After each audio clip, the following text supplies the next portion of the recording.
started. Good morning and welcome everybody to the continuing meeting of the Washington State Transportation Commission. We had a nice full day yesterday, very interesting, and looking to today. Just as a reminder, this meeting is being streamed live on TVW and it's being recorded. The recording will be posted on the WSTC website after the meeting, if we still have a web at that point. The commissioners, please turn your video feed on when you speak or ask questions, just like we did yesterday, and we'll count the times how many of us forget to turn our mic on when we're ready to speak. It seems to be a common theme with us. If the public wishes to comment or has questions, please use the chat box in the GoToWebinar or email us at our website. It's transc@wstc.wa.gov, and we'll respond. If we have time, we will respond to questions during the meeting that come up on the chat box. And if not, we will have staff get with you following the meeting. At this point, I think we will do introductions again today. I'm Jerry Litt. I'm chair of the Transportation Commission. Shiv? Good morning. I'm Shiv Batra, and I'm a commissioner from King County. Debbie? Good morning, Debbie Young, commissioner from San Juan County. Kelly? Good morning, Kelly Pukai, commissioner from Spokane. Jim? Good morning, Jim Restucci from Yakima County. And Roy? Oh. Roy appears to be frozen. Or muted. Or mute. Docket up number one. Roy Jennings from Clark County, and I serve as vice chair. And Hester? Hi, Hester Sargren, commissioner from King County. Your sound's a little bit better today. So with that, we'd also like to introduce our ex officio members. We have Roger Millar here today, Secretary, Washington State Department of Transportation, and Debbie Driver, representing Governor Inslee. Roger, go ahead. Good morning, everyone. Good to see you. Good morning, Roger. I don't see Debbie on the page. Are you there, Debbie? Good morning, I am here. Great. Well, with that, we can get right to our first agenda item for today. We are continuing our year-long series on the future of transportation post-COVID. We're going to hear from an esteemed and expert panel who will provide a variety of perspectives and ideas on how COVID-19 has and will impact the future of transportation. Shannon, I saw you, there you are. We'll go ahead and let you introduce your group and kick it off. I think I'm number two. Good morning, and thank you so much for having us. We are privileged to have the conversation with you this morning around our perspectives on the trends that I'm sure all of you are too familiar with in that we've been experiencing over the past few months and want to do our best to provide some context around how we see the near-term challenges that COVID-19 is presenting on the longer-term aspects of the business that you help guide and run in Washington State. We will try to make this as interactive as possible. I understand the limitations of the format that we're using right now, and so what I might just suggest is we will walk through content and feel free to use the chat function if that's a useful tool to track questions, or we'll also pause kind of at the end of each major piece of our presentation this morning to make sure that we have some time to address questions in the appropriate time frame. But before we start, perhaps I can just do a quick introduction of myself and my colleagues, and then we'll get right into it. Thank you for that introduction. My name is Shannon Peliquin. I'm a partner in McKinsey's San Francisco office. I lead all of our work in North America in public transportation infrastructure and social infrastructure. So roads, rail, ports, transit, airports, and then affordable housing and homelessness work. I like to think of the category of work that I do is basically what any individual resident ends up spending the majority of their dollars on. So how much of that's going to housing, how much of that's going to transportation, how much of that's going to power and water, and then what can we do to make sure that those dollars are as well spent as possible to make sure that we aren't crowding out things like healthcare and education, and hopefully also a little bit of time and money for fun. I would love to pass it to my colleague Stefan Fuchs, who we were lucky to have here too, given his global role. So Stefan, do you mind doing a quick introduction? Yeah, happy to, and apologies that I show up with the same screen name as Andrew. I happened to use his link, and I guess that's how that ended up happening.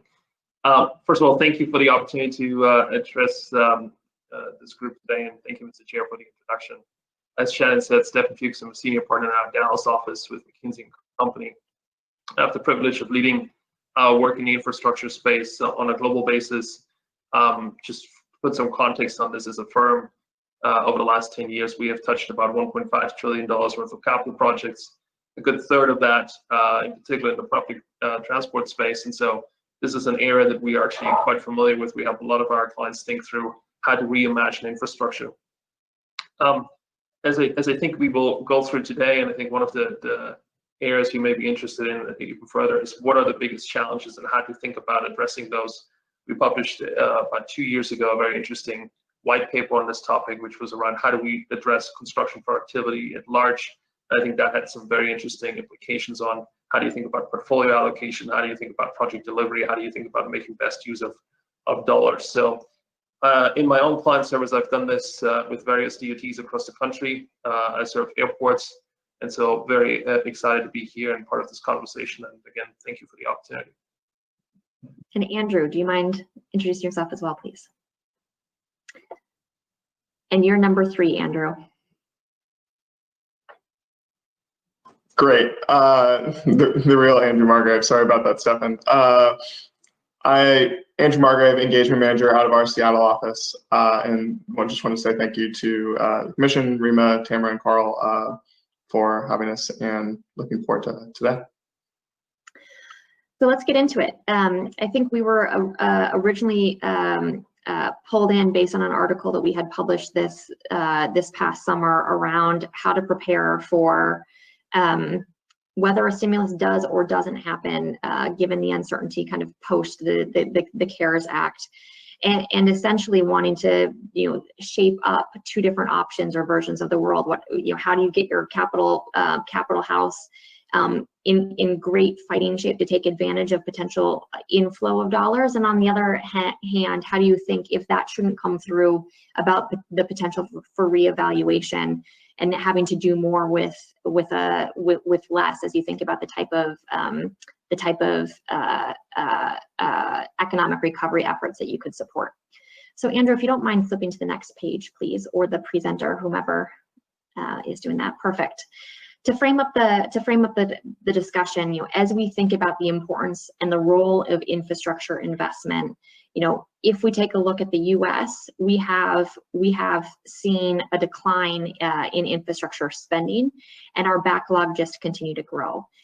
If you contrast that with some of the work that's happening right now in Europe, as an example, and the choices that some of the European governments have made in kind of really early on investing in infrastructure investment and stimulus as a way to kind of spur economic growth or sustain economic activity through the pandemic, we haven't seen that same type of government support. And it's just it's a wait and see game, I guess, as we look to the election outcomes, and then also the activity that will happen in both sides of Congress. As we think about where that investment is needed, that's what we try to outline or highlight on the right-hand side of this chart. So where and how do we think about the opportunity for investment, and where is that investment needed most. And the surface transportation investment clunk represents roughly 50%, a little bit over of where we think the gap exists in terms of not only being able to do what's been laid out and support economic growth, but also maintain state of good repair. If you can move to the next slide, please. When we think about the impact of COVID-19 then on infrastructure investment, there's 5 different things that we would just highlight in terms of the themes that we're seeing. One, the impact of COVID-19 on the funding sources that have historically been significant and steady contributors to DOT and municipal infrastructure budgets are incredibly under pressure, and I'm sure that you're wrestling with some of these big challenges too. On average, across the U.S., we've seen DOT revenues, again, across the variety of kind of funding sources that feed them, whether that's sales tax, whether that's gas tax, whether there's jurisdictional support based on motor vehicle fees, down by about 10%. And for the largest states that have a significant highway budget, on average, that's coming out with about $5 billion in reduced spend. That is obviously having an impact in terms of what capital projects are continuing to move forward and how capital maintenance work is supported. And so we've also seen and see this in some of the engineering construction firms that have a look ahead, if you will, into the pipeline coming down, a significant body of that work being paused, and if not, and in some cases outright stopped. And so how do we think about making sure that the projects that are paused are the right ones to pause, the projects that are stopped are the right ones to stop, as we continue to take a through cycle look to the type of outcomes that you're trying to drive for your resident base and the type of protection that you're trying to offer to your assets. The third is that, as we think about the economic impacts of the construction industry themselves, there's a significant impact on local economic recovery. So what we've seen is, and again, these numbers are a little bit slow to update just given the national nature of the data collection, but you can see that the unemployment rate in construction, has basically tripled since in comparison of April of 2019 to April 2020. And again, as you think about one of the first things to come back online, how do you use construction or infrastructure investment as a way to rev up local economic recovery? And in particular, as you think about job site health and the impact to do most of this work outdoors, or the impact to do it in a means where you can provide physical distancing, there, it offers just another perspective on how to support some of those areas that might be hit most significantly with COVID-19 impacts. And then, obviously, all of these things end up impacting how you think about the long-term health and viability of the funding streams that you are counting on for future work. So not only are those, what's currently in the pipeline, but how does this impact your ability to plan for and solve in more creative ways different funding sources as you look ahead? So, is this a new time to reevaluate and bring to fruition, as we had one global infrastructure investment say, truly bring the third P to the table when it comes to public-private partnerships, and thinking more creatively around ways to bring in additional dollars. So those are the challenges, and let's talk a little bit around the opportunity that you have, especially in your role to guide and be thought partners with surface transportation agencies around the state, around things to consider doing differently or doing more of in the weeks and months ahead. Next slide, please.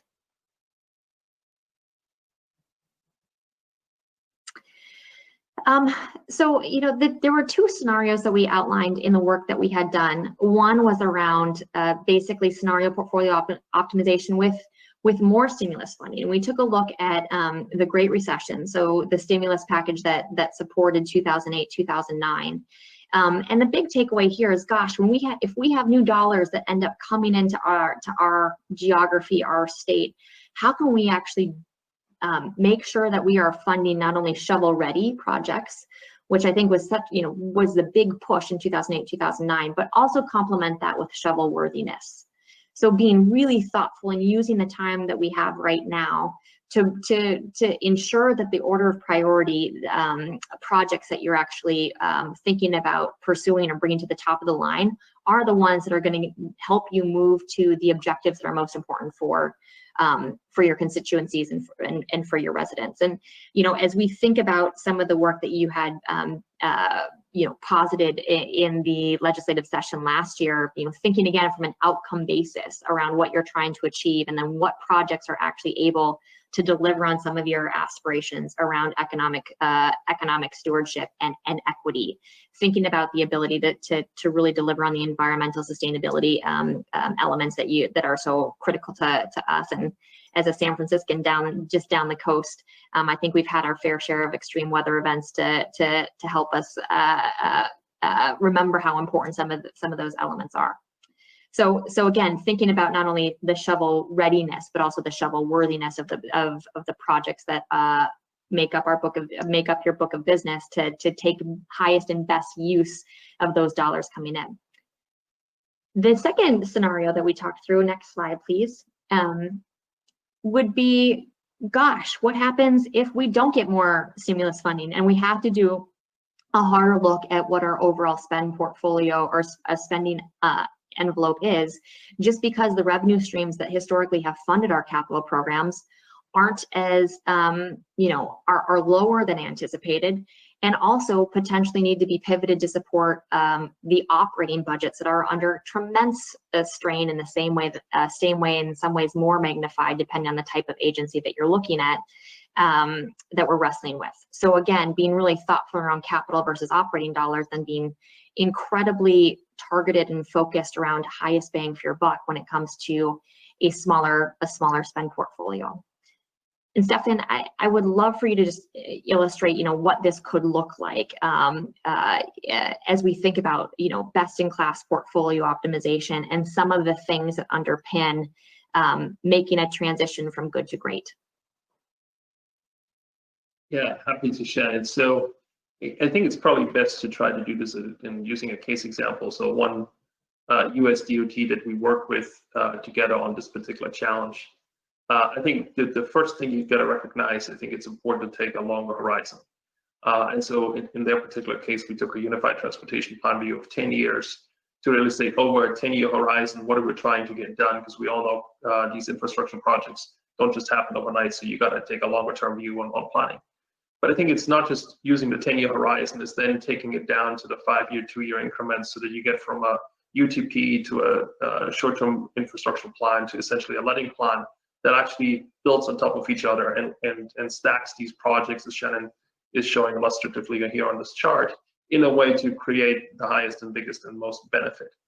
And to my surprise, taking that long-term view actually typically is quite the challenge, really, for two reasons. One, every single district office is planning their individual projects. Some of these projects are funded, some of them are not funded, and there's no clear trade-off decisions up front on what are the right projects to invest in, and therefore what makes that stack and how do we prioritize that. And so we spent quite a bit of time with this particular DOT thinking through what are the right KPIs, if you want to use that word, to use in order to prioritize these projects, to come up with a perspective that says, if you think about these different shades of gray and blue and black on this page as different types of projects, which ones do I fund at which point in time, and how do I make these trade-off decisions, what are important?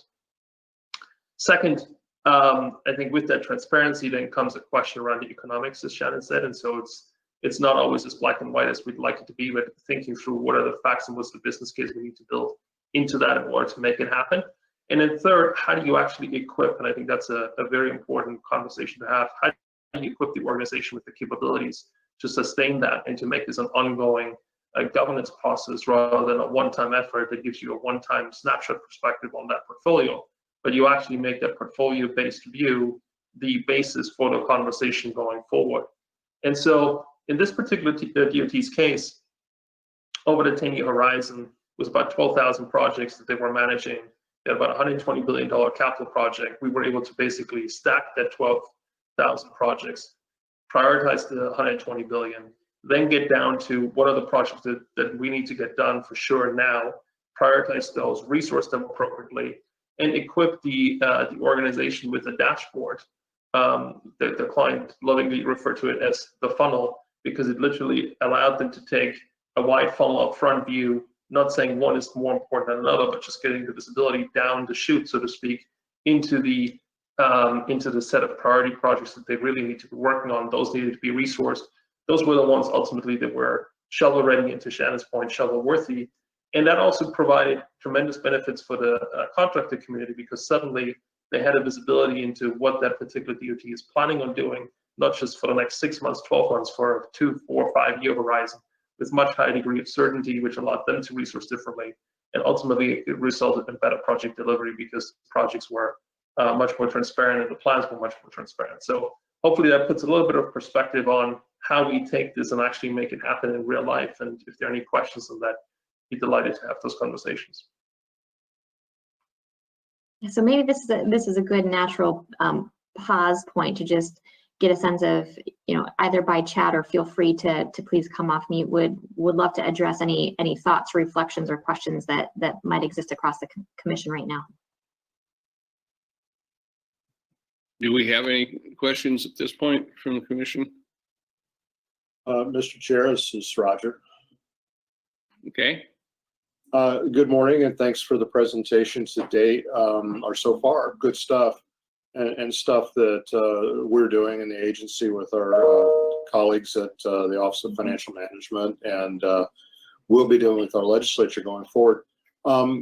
You're looking at this portfolio optimization. Are you looking at a mix of capital and operating obligations, and are you building in, or are you distinguishing preservation work from TISMO work, from TDM work, from capital expansion?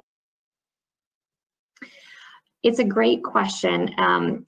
And so this is basically an anonymized look, if you will. So very much simplified relative to the categories of or the work types, if you will, that you've described.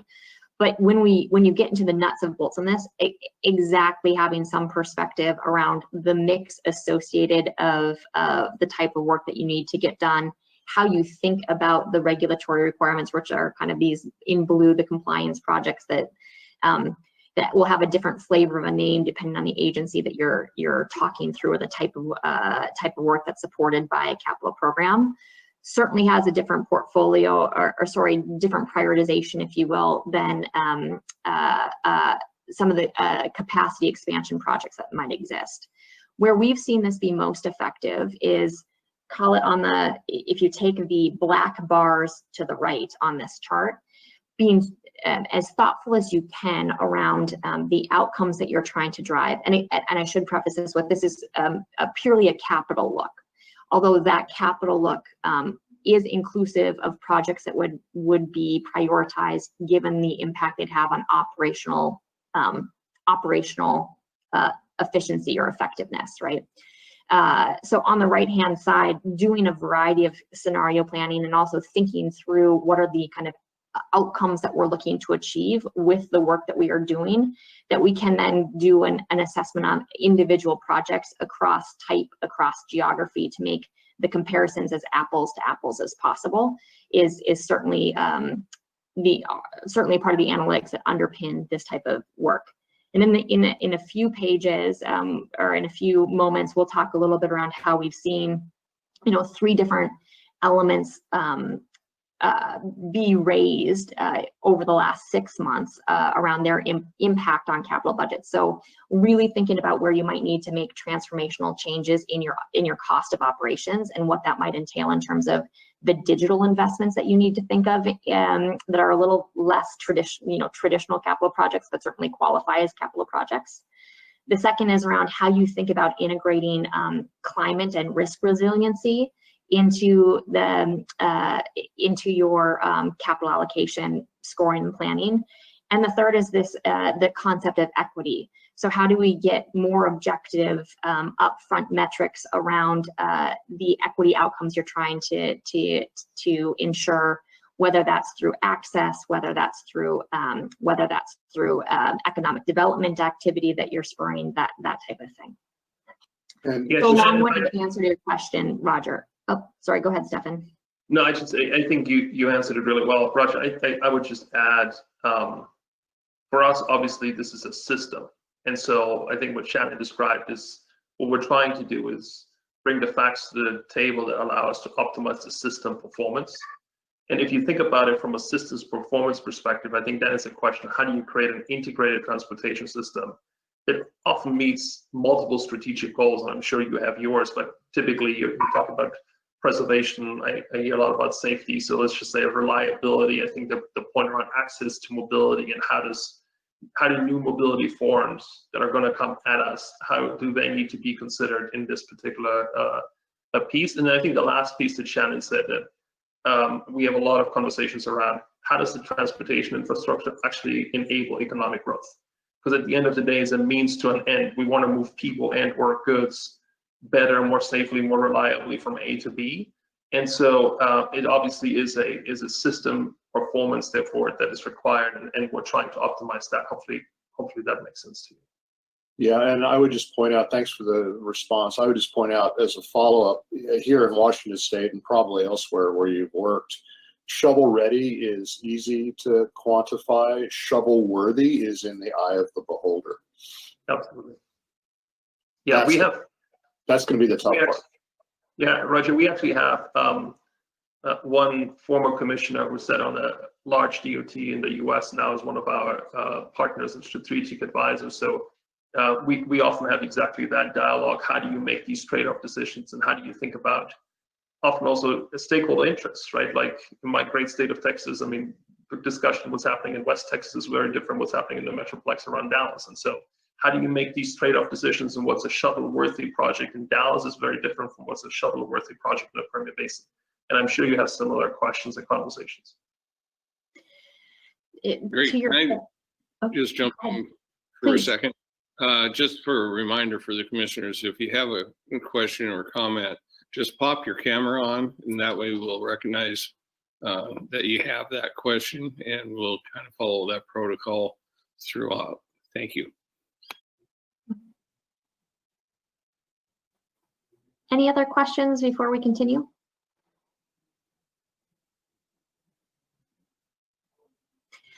Great.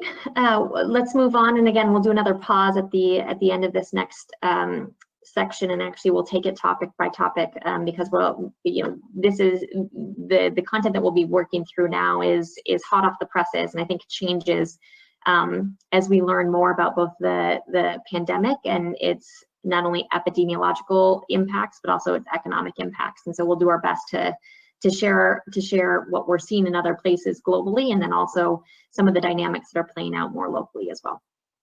Would you mind flipping to the next slide, please? So I just previewed this a little bit in Secretary Millar's my response to Secretary Millar, and three things that we are seeing that have been magnified by COVID-19. And some of the extreme weather events that we're seeing also be magnified this year globally. The first is around sustainable business models. So, building again on that topic of not only our capital budgets being stretched and pushed right now, but certainly the operating budgets are too. And it's causing a fundamental rethink. I think most, probably most obviously in transit partners or transit agencies who have seen a significant decline in ridership and are still doing their best to offer service provision to their service areas. And the order of magnitude drop in ridership in North America has put just tremendous pressure on operating budgets. If you think then about like the pressure and the kind of relook that folks are doing on their operating core, that's also calling into question what type of transformational investments do we need to make from a capital side of the house in order to reduce our cost base, not necessarily immediately, but in the next 2 to 5 to 10 years, and really help reprioritize or rethink about what's in the realm of the possible. Everything from contactless payment systems to thinking about how do you bring in new forms of communication platforms and partnering with different types of private and public agencies to do procurement practices, to thinking about remote supervisory capabilities, to automation where it might exist and be helpful. The second clunk of activity that we've seen be magnified in transportation investments is, this concept of future proofing, especially when it comes to climate risk and resiliency. So as we consider the once in a lifetime climate events that are becoming increasingly frequent, what does that imply in terms of our risk modeling? How adaptable are we to exogenous factors and reprioritizing as we think about those areas that have been impacted by extreme weather events? What does that inform our build back plans, or how do we think about learning from what we've experienced and the type of infrastructure that we want to invest in moving forward? And then finally, equity.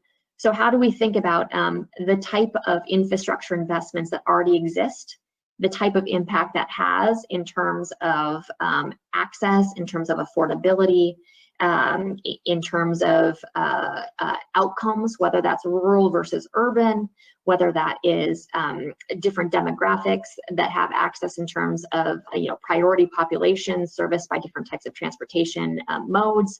That continues to be at the fore of how people think about the equity elements that manifest themselves very differently.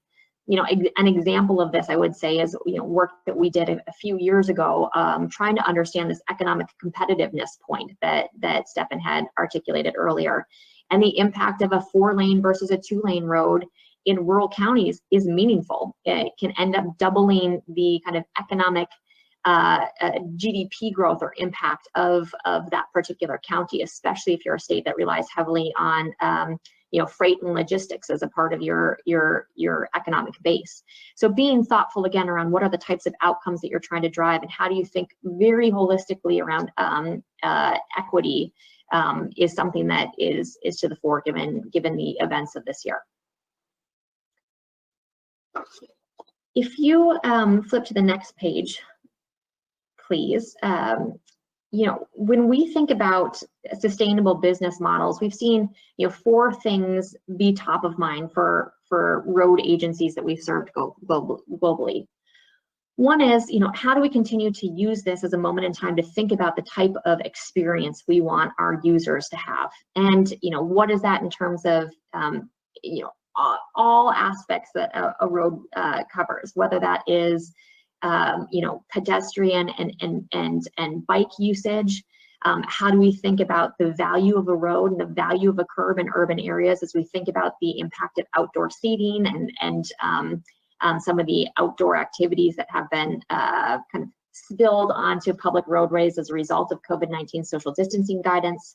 How do we think about our ability to kind of inform how and where demand comes back? So thinking about, again, the new commute patterns that you can foster, thinking about the impact of congestion pricing in some geographies that we've supported, the impact of HOV and toll lanes. Again, using this moment in time to think about what are the outcomes that we can do a better job of delivering for our users, and also what are the outcomes that we want to achieve in terms of throughput and reliability and affordability that allows us to kind of retrain the commuting habits that we have an opportunity to do again as folks rethink their ability to get to and from places of work and education. Transform operations, I think we've spoken to a bit. Improving delivery. Again, this is really taking advantage, and I know that you've been doing this well already in Washington State around where there have been areas of lower demand. How do you basically maximize the type of capital project delivery that you've been able to do to minimize both user and community disruption, but also business disruption, and continue to build that into the organizational fiber of of your capital delivery arm as you move forward. And then finally, this is one that I think we've seen people move from, we'll deal with it, and maybe that could be interesting in a couple of corner cases, to, my goodness, there is a significant amount of investment dollars available. We certainly need to figure out new and creative ways of finding new dollars to put to work for us. You know, how can we truly think about what it would take and what we'd have to protect, and the type of capabilities that we need to have on the public sector side in order to feel good about bringing more private dollars to bear.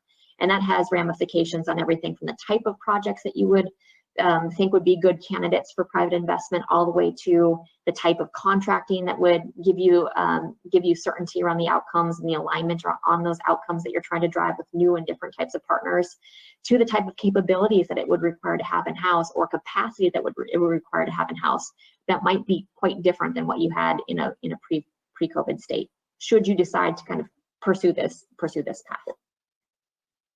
So, you know, those are pieces, I think, that underpin the sustainable business model questions that are being wrestled with. And I'd love to just pause here quickly and see if there's any, again, reflections or questions from the commissioner and the commission or other attendees. Any questions? Nothing popping up. You're doing well. Thank you for that. I'll take that. We'll keep trucking along and see where we end up. Although, Shiv, did you have Commissioner Batra? Shiv, mute. We've been doing it all the time, even yesterday. Sorry about that. The AV industry, what impact it will have on the improving the operational resiliency? Can you repeat the AV? What did you say? The AV industry? The autonomous cars, you know, the technology which is moving into level 4 and 5 pretty soon. Did you look at the impact of that into improving the operational resiliency after post-COVID? Certainly, it's a great question. And so there's a couple of different dimensions around the impact of the advancements in AV. And there's a couple of ways that we see kind of folks at least starting to think about that impact. One, there's a question around, you know, when and how do we make investments in charging infrastructure in particular, especially in areas that have heavy logistics elements. So more on the fleet side of the house when it comes to trucking, especially in heavily populated or dense urban areas. And, you know, where and how might this be an opportunity to see if we can take advantage of some of those shifts.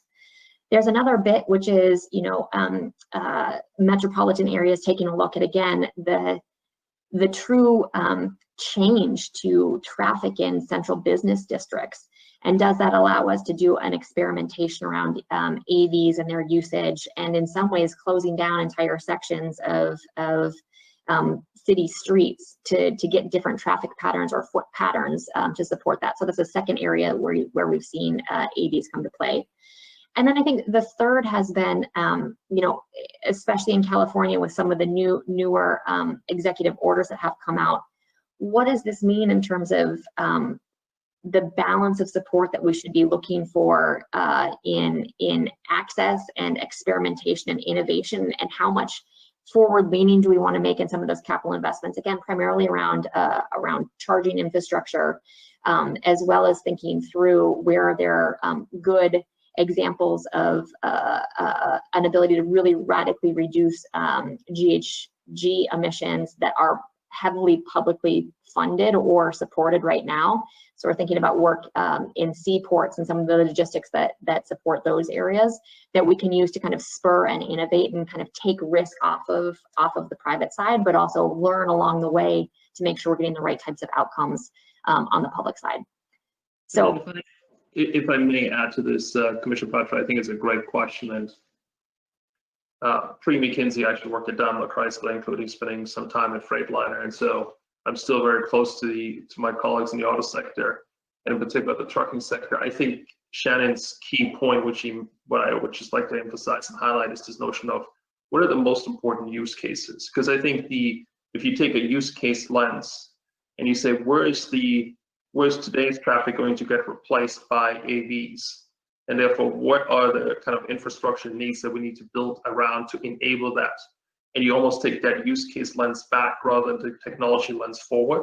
I think you actually end up with a very pragmatic and practical point of view around what can and cannot be done and what needs to be in place. And then I think the biggest question in the conversations that I've been having, as you think about yourself as a partners to cities and communities at large, how do you actually create on-ramps, off-ramps, so to speak, from city traffic onto highway traffic, from intermodal connections? I know you have a significant ferry network that you need to oversee. How do you create those touch points so that people actually have a seamless experience? And I think that all comes down to what are the use cases, what are the applications, what do we believe is true, and what do we believe is going to happen? And then again, coming back to the systems performance point, how do we integrate that in a way to make it seamless? I think that really, Commissioner Boucher, to your question, I think that really is the challenge. And it's not a simple one, because you deal with both technology, you deal with infrastructure, and you deal with adoption. And all those different things need to be understood and collectively solved in order to have an infrastructure that actually works. Thank you. Secretary Millar, did you have a question or comment? I just wanted to comment on I'm not as focused on roads as I am focused on customers and the movement of people and goods and services in Washington State. So I like the enhance the user experience conversation. What we're finding, we in industry have talked about the first mile, last mile forever. And what COVID has taught us is it's really the first and last 6 feet that make the difference between economic success and social success. And, people aren't riding transit because they're worried about their safety, but they're not going to be safe in a car either, unless they stay in the car. And when we have a downtown economy that's based on, a quarter of people driving to work and everybody else using another mode, we can't be road focused. We have to be focused on transit. And then with our essential workers, the folks who can't telecommute, and we're making substantial investments, industry is, government is, in telecommunity. But for the ones that can't telecommute, transit has to work. And what I'd like to see, the refocusing on evolving priorities and improving operational resiliency, is also rethinking relationships between housing and transportation. Those essential workers are living on the periphery of our communities because they can't afford to live near where they work. And yet most of the housing stock near where they work is zoned for single family housing. And we really need to use this moment as an opportunity to ask those questions on what is the relationship between transportation and land use in Washington State? What is the relationship between transportation and housing? So these are great concepts in terms of drilling down into operations, but I think before we do that, or as we do that, we need to be thinking about the bigger picture and using this as a way to reconnect as we go forward, because I don't think our goal going forward is more of the past. Our goal going forward is better. Again, back to that customer focus as opposed to the asset focus. So thanks for the chance to make a speech. Appreciate it. No, absolutely. And if anything, I would just say ditto, especially with the work that we do on the affordable housing front as well. And so, what you're articulating to me, we worked with a philanthropic entity recently, and the big challenge for them, they support making sure that there's good teaching support and teaching cores in historically underserved neighborhoods. And one of the big challenges they had to recruiting in some of their highest need schools was the inability to have potential teaching staff essentially be able to live within a 2-hour commute of where their school was, if you factored in, again, some of the traffic patterns that prevented folks from getting to school. And a big value proposition for this core was actually being able to spend time before and after school with folks in the way that they wanted to. So your point is well taken. And again, as you think about kind of who are the folks that you're trying to solve for, there's a bit of a misnomer around affordable housing that ends up, I think, appropriately encompassing vulnerable populations, but it's sometimes forgetting this missing middle that's become more of a part of the national conversation around how do we help, the folks who are really, really core to keeping our economies humming, keeping our neighborhoods vibrant, keeping quality of life, aspirations that we have achievable. We're just starting to really be able to kind of move from a siloed way of thinking into a more holistic way of thinking. And so I think that articulation is inspiring and important to consider, especially as you think about transit-oriented development, especially as you think about the agencies that the commission supports being some of the largest holders of public land, and being really thoughtful and creative around the type of innovation and experimentation you can do to bring some of these kind of new visions of quality of life, new visions of what mixed use development could look like. I want to be thoughtful of time and leave some, sorry, Andrew, please.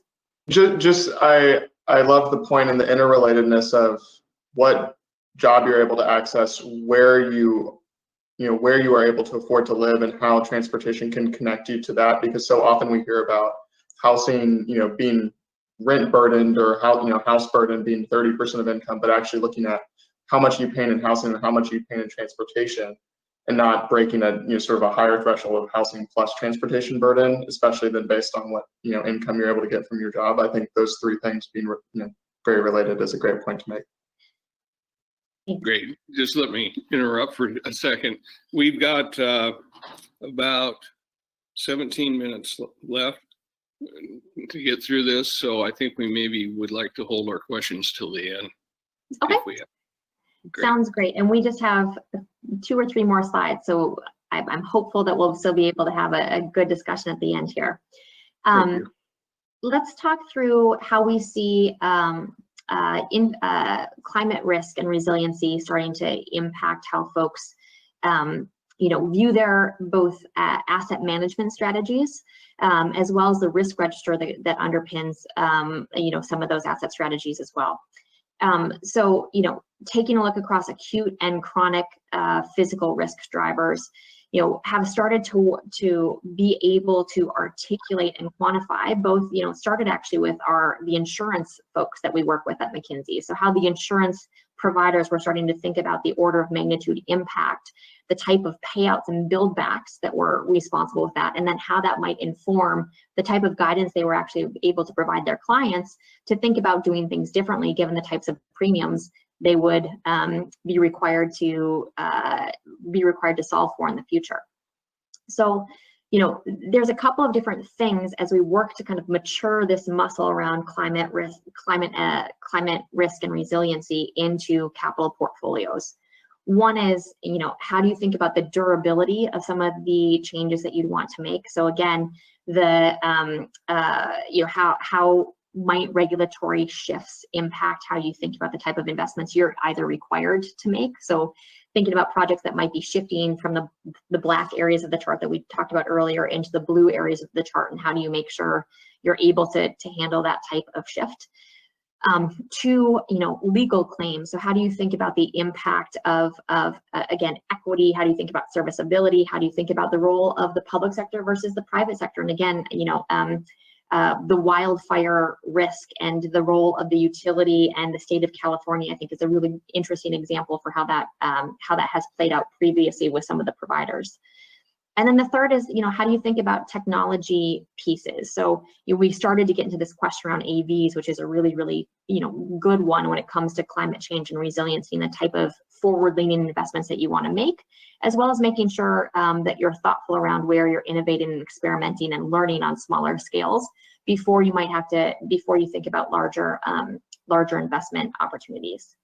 And then finally, how are you using some of the infrastructure investments that you're making to impact user behavior and options here. And I think this ties a little bit to the transit-oriented design question that we were having around land use.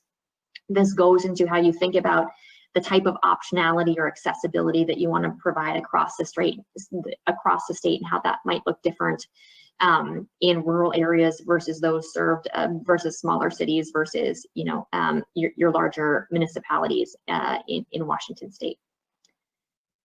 So we won't spend too much time on the next slide, but it's just a quick look at how we categorize different types of.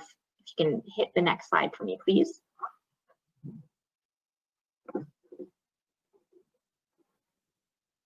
Perfect. How we think about the types of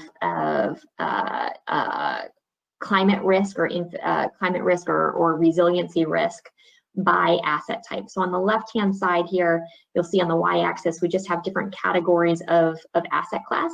And then across the top on the right-hand side, we have different types of weather-related or climate-related risk. And again, you can see even just taking kind of a quick scan, what's most relevant for different types of asset classes, and then how do you think about proactively using this risk assessment to help you both monitor and then think about different type of infrastructure portfolio choices that you might make given these risks. And I think one of the interesting examples here, I'll pick on some of the work that we've done in the UK.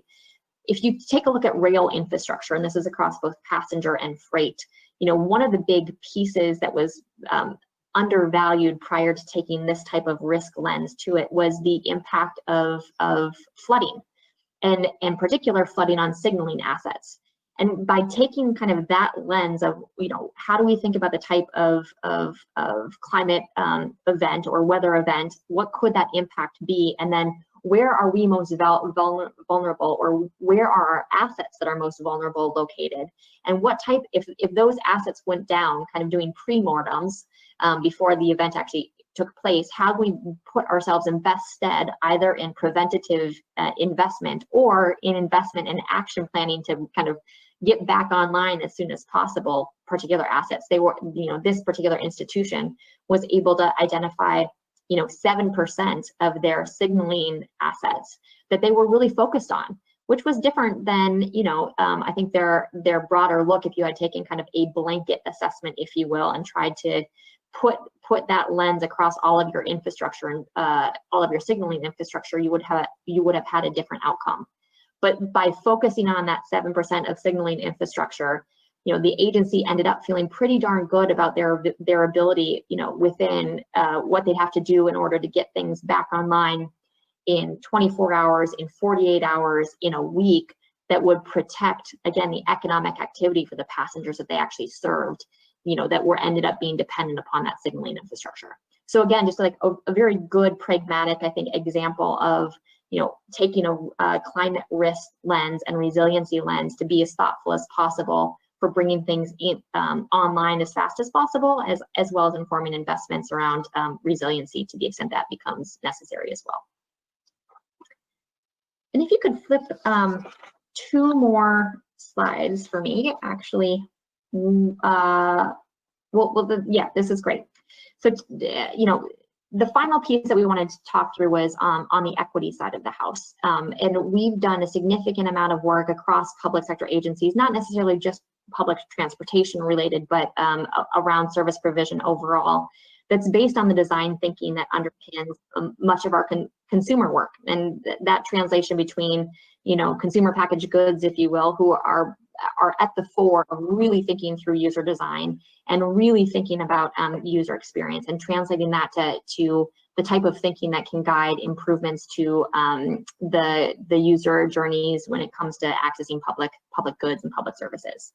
So we take we took a lens and took a look at some of the work that we had done this summer to understand, have we been as thoughtful as possible as we could be around the different type of user, and how that may impact, the things that you seek to work on or improve when it comes to overall customer experience or overall user experience or overall citizen experience. And what we found, if you can flip to the next page, is when we did a cut by ethnicity on some of the user design experience that we were supporting, there's actually a significant difference, or can be a significant difference in how folks both experience the journey itself, but also what elements of the experience end up being most important to get right. And so you'll see here as an example, you know, all respondents in terms of, well, let me explain the chart here for just a moment. On the y-axis on the left-hand side, you basically have how good is my experience with the public sector on this particular journey. You know, am I satisfied or am I not satisfied? And then on the x-axis on the bottom here, you have how important is this journey to me, or how important is this provision of this type of service to me. And so when you do cuts, different cuts of the type of users, what you might see is, gosh, we feel pretty good about it. If we just took a look at the all respondents, which are the white dots with the black outline, we actually feel pretty good around our performance relative to the affordable housing assistance that we provide, or, you know, potentially even some of the public transportation work that we provide. But if we do that cut, again, from an ethnicity perspective, we end up seeing that there's a significantly lower performance experience, or Black respondents end up being much more dissatisfied with the type of access they have around job services. And you know, public transportation ends up being more important to our Black respondents than the average respondents across each. So wanted to just pull up some of the thinking that we've done in other places to just highlight the importance of understanding who you're trying to serve, you know, and how you can get specific around how you're trying to serve them to make sure that each need is taken care of differently. If it's responsible, or at least you're as informed as possible around the type of different trade-offs that might exist in terms of the investments that you're making. And I'll spend a little bit more time on the public transit example. What we found was actually the experience in terms of importance really was highlighted around accessibility, particularly on early morning and late night access. In terms of the type of priority populations that were served in this particular state for this set of respondent groups, simply because of the economic roles that they were playing in the community. And so the availability of public transit kind of on the shoulder, not necessarily in the core commute patterns, but early morning and late at night became much, much more important, and was something that, again, as you think about kind of COVID-19 use patterns, are oftentimes considered, you know, how do we think about being able to save operating costs and kind of shut down or think about moderating our operating hours? Well, now we need to augment that with how are we going to potentially think about serving those customers that we're not able to service in some of our higher cost transit like metros, with things like buses, with things like new partnerships with some TNCs, and how do we get creative around, again, providing the outcome that we want in terms of moving people from point A to point B, but at a different service profile, and being very targeted with what might work for the population who has that need that is different than the average.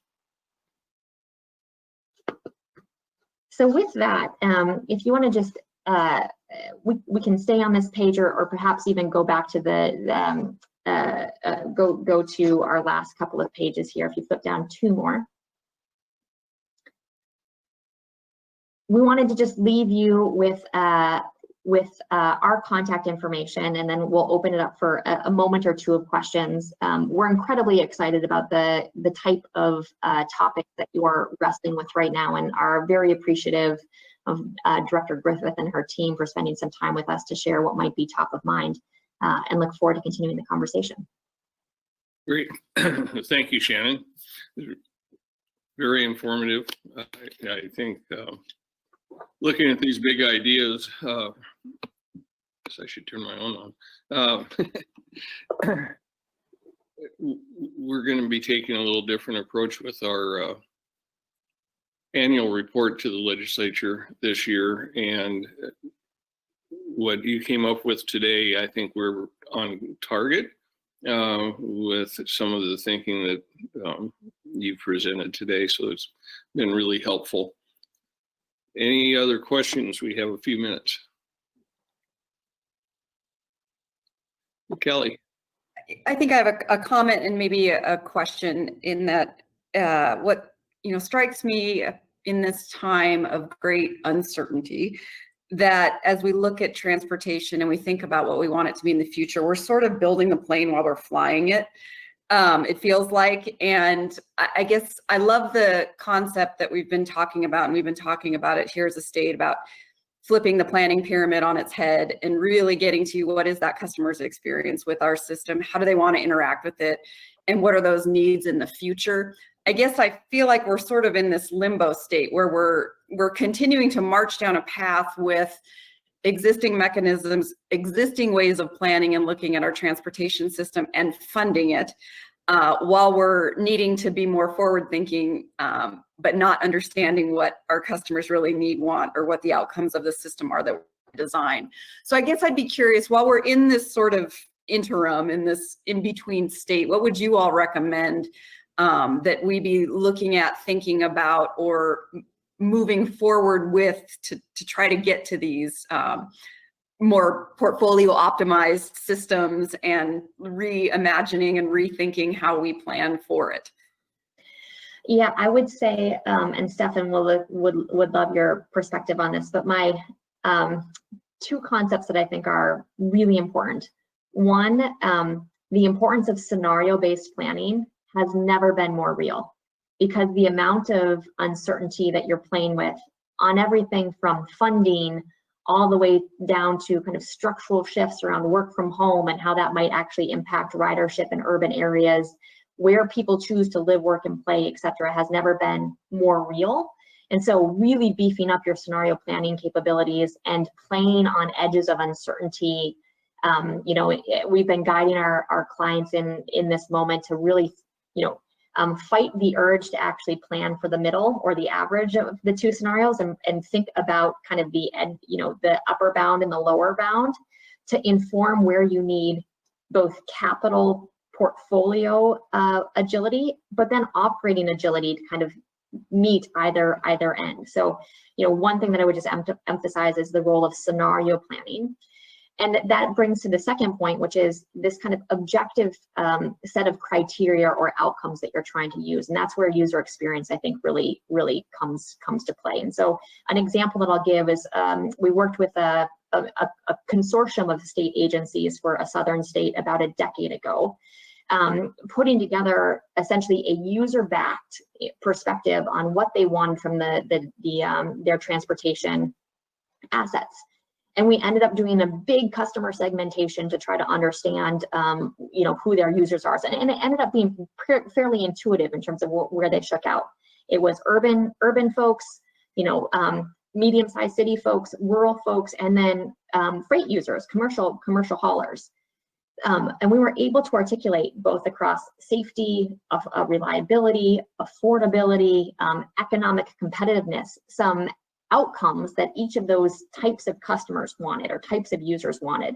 And that became incredibly foundational in understanding the trade-offs or the differences when you run scenario plannings on the type of outcomes that you might get, so that you can actually make meaningfully informed trade-offs with a user perspective in mind around what type of investment outcomes or investments will drive.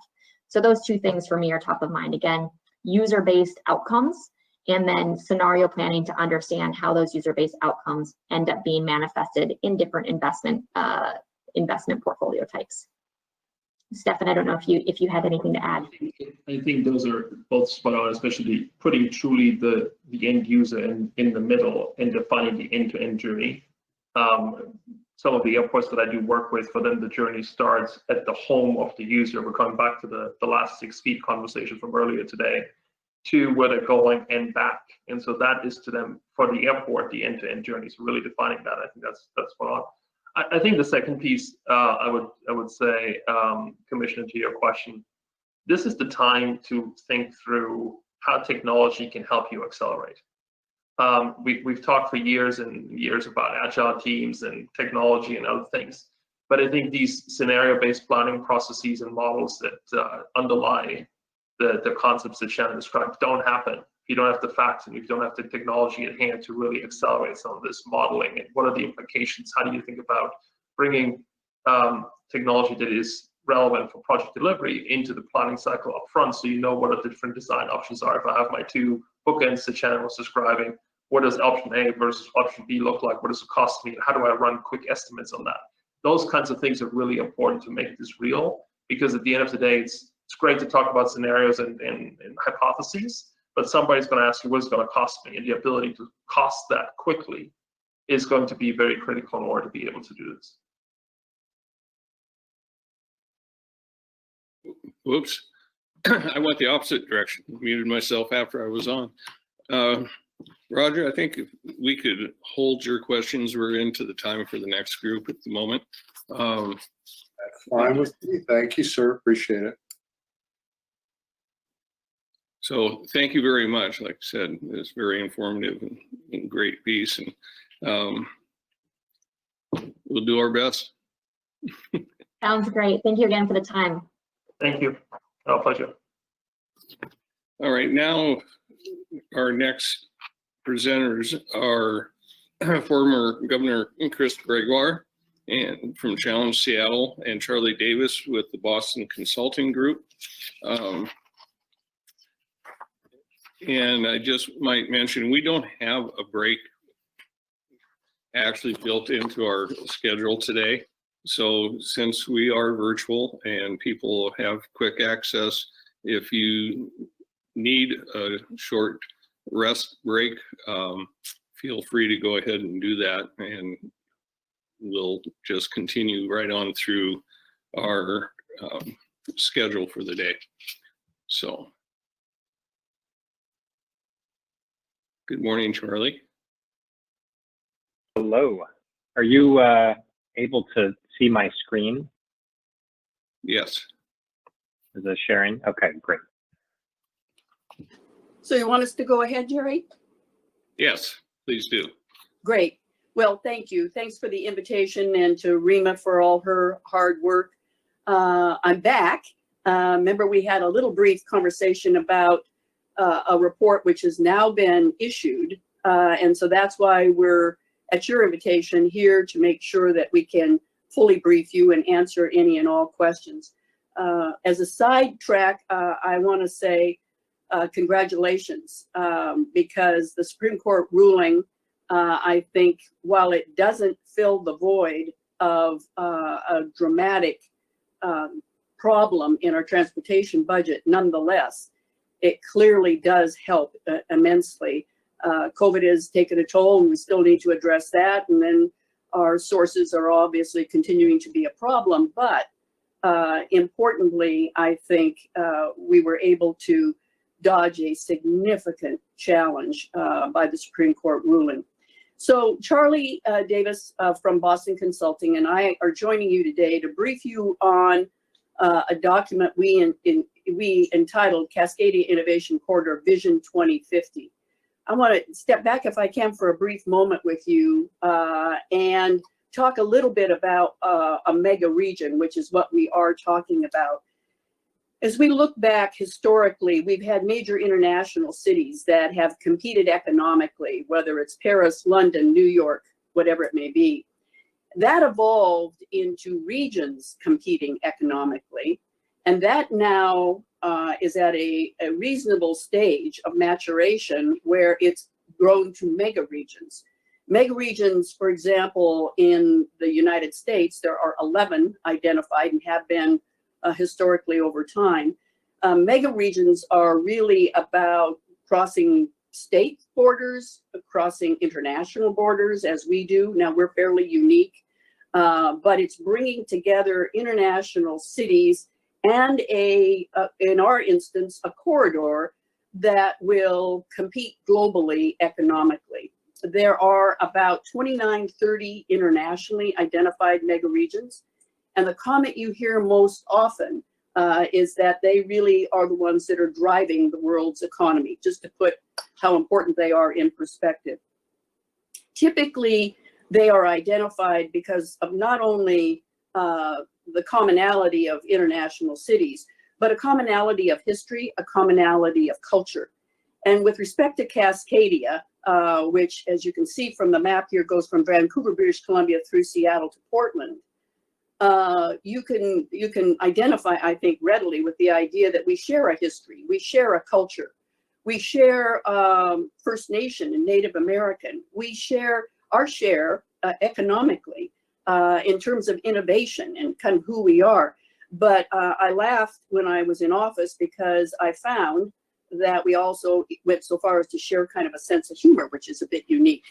But we have worked together consistently historically. For example, when they in British Columbia hosted the Olympics, it really took us coming up with an innovative new driver's license that would allow the flow across the border that would really allow them to end up in the black, and it was successful by way of identity. The one thing that's unique about Cascadia is that we don't just focus on the economy and economics and economic prosperity, but rather we also, because of our innovative spirit and our really kind of global program, global economy and global companies that we share here, we really want to share not only the economic prosperity, but how do we put to work the technology, the innovation to really solve some of the world's problems. Example, we have found that we have in each of our respective jurisdictions, one of the most renowned cancer research centers. In our instance, it's the Hutch, but they have one obviously in Portland and they have one in Vancouver, British Columbia. Interestingly enough, when we share, we find that we fill in each other's void. Nobody is replicating the same thing. Put us together and we are so much better. And the promise of cure for cancer is much greater. That's just one example. We find that in our institutions for doing research, that we have the premier forestry schools in our institutions of higher education. We put them together. They are now working on how do we solve worldwide the problem of urban smoke, the results of climate change, which you were just addressing, and wildfires. So that's an example of us. So that's what led us to this visionary exercise. So in our instance, the two co-chairs for our Cascadia corridor is myself on behalf of Challenge Seattle and a gentleman by the name of Greg Diavanon. And he really is the one that's responsible for the Business Council of British Columbia. We don't yet have a co-chair from Portland, but working together, we have created 8 subcommittees, one of which is a committee dealing with transportation, housing, and connectivity, which you will see borne out in the briefing that we want to share with you today. We set a goal for ourselves. No other mega region is talking about sustainability. We want to not only talk about sustainability, but we want to create the first sustainable mega region in the world, be a role model, and ask others to join with us. So we're putting together the opportunity now through this document to start seeing a vision for the future of what a sustainable mega region could actually look like. So we want to share that with you today. We want to share with you our exercise in trying to define what is a sustainable mega region, because no definition yet exists. And so Charlie's going to talk a little bit about how we came to a definition, and then how do we compare with the issues that we have, whether it's housing affordability or emissions. How do we compare with other similar mega regions, not only in our country, but in the world?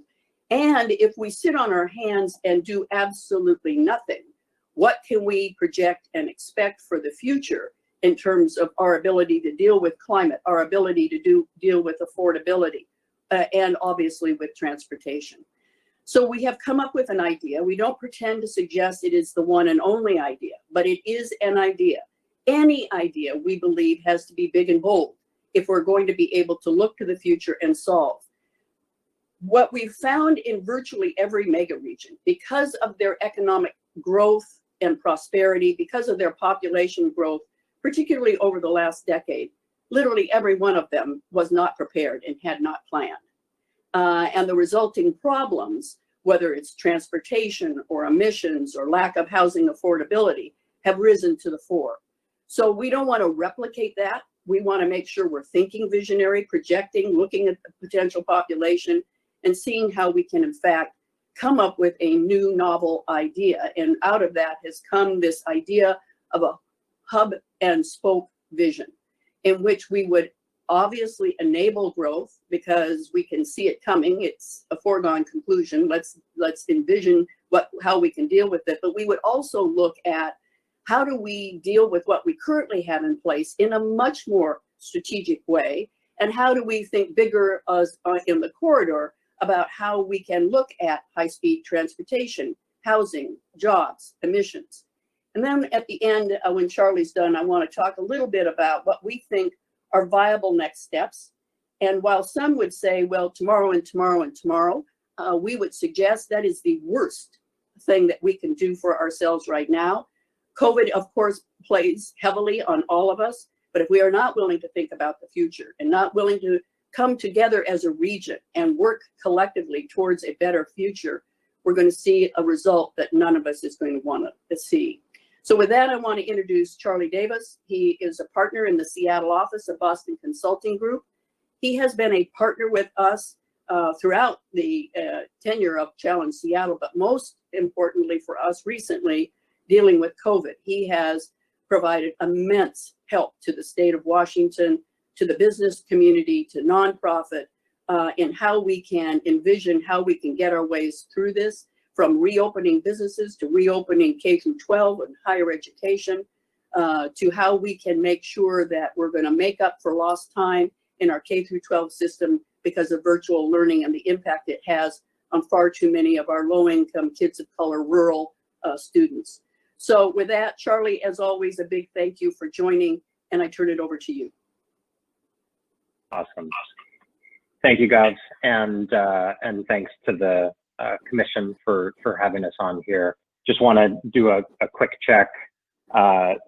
Audio and screen is okay. Someone can give me a verbal yes, and I will. Yes, Charlie. Great. I think Governor Gregoire mentioned all the things that we've been up to over the last 9 months or so since the world got flipped on its head. It's funny, this was actually work that we had wrapped up in the January, February timeframe, and we were excited to get this out publicly. And then of course, things changed around the March timeframe. But I'm actually really excited that we're having this conversation now, because some of the things that we'll talk through and some of the data I'll walk through in the subsequent pages, even all the disruption that has happened this year doesn't change some of the long-term trends and facts that we're looking at here. And so, I think even more important that we're able to pull out of some of the day-to-day challenges that we're facing and think in a visionary and strategic and bold way about the future of the region, so the mega region. So with that, I will jump in here, and I think the first point to land, and not a surprise to anyone here or throughout the mega region, it has been a pretty tremendous run for the Cascadia mega region over the last 30 years. The population has increased by over 3.5 million people. GDP has tripled. Median income has doubled. And amidst all of this prosperity, it's like a magnet. And all of the projections looking ahead for the mega region over the next 30 years are for similar growth across those three dimensions, including, and maybe most importantly, an additional 3 to 4 million people who are expected to move to the mega region. And that magnetic pull of the area, you can see the statistic below that a lot of these variables have grown by more than twice the national rates for the US and Canada. We stand out differentially as far as our economic performance and dynamism. But of course, growth doesn't come without challenges. And I think this was the crux of the report, is how can you support this growth, but do it in a way that is equitable in nature, that's inclusive in nature, that preserves the quality of life that we have and that we hope to maintain. And so that then was sort of the problem statement at the start that we started to think about, and how we can grow economically, but grow in a sustainable manner. And then we said, okay, well, what does sustainable mean? Because it's a word that gets tossed around and gets used in quite a bit of context. Governor Gregoire mentioned the definition of a mega region and the 30 to 40 or so global mega regions that exist, but we weren't able to find a clear definition or framework for mega regions specifically. Obviously, though, lots of work has been done around the concept of sustainable cities, and so the framework that you see on the page here is built off the World Bank's Sustainable Cities framework, and really at the core of that, and the key outcomes that the sustainable cities means to the World Bank is robust economic growth, reduction in greenhouse gas emissions, and protection of ecosystems, and then this idea of inclusiveness and livability. We didn't find any issue with those as target outcomes, but what we did think through a bit was, you can see the different aspects of the World Bank framework, and we've taken a bit of edits to them, but they're generally the same. As we thought through them, some stood out as issues that really are best addressed at a city or a county, sort of a jurisdictional level. And generally speaking, those are on the left-hand side in the gray. But there are certain other things that, as we started to do our research and started to kick the ideas around a bit, the green ones on the right-hand side, there is certain benefits of economies of scale and operating across metro areas and operating as a mega region that we felt were unique about mega regions and slightly different than maybe just a sustainable city. And if we boiled those down to three sort of themes, it really came down to the idea of sufficient housing and sustainable development, transportation and the ability to move amidst and around a mega region, and then of course environmental stewardship and managing the emissions footprint of a mega region.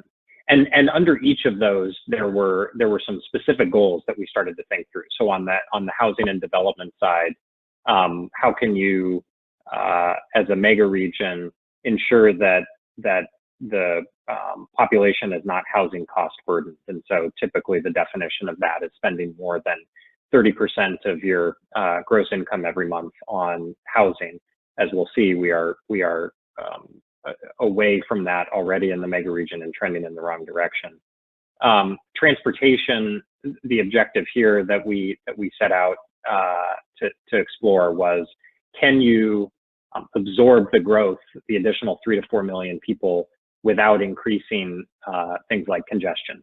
And then environmental stewardship, what can we do as a mega region to ensure that we're doing our part to hit the objectives and the scientifically derived consensus of reducing emissions by 80%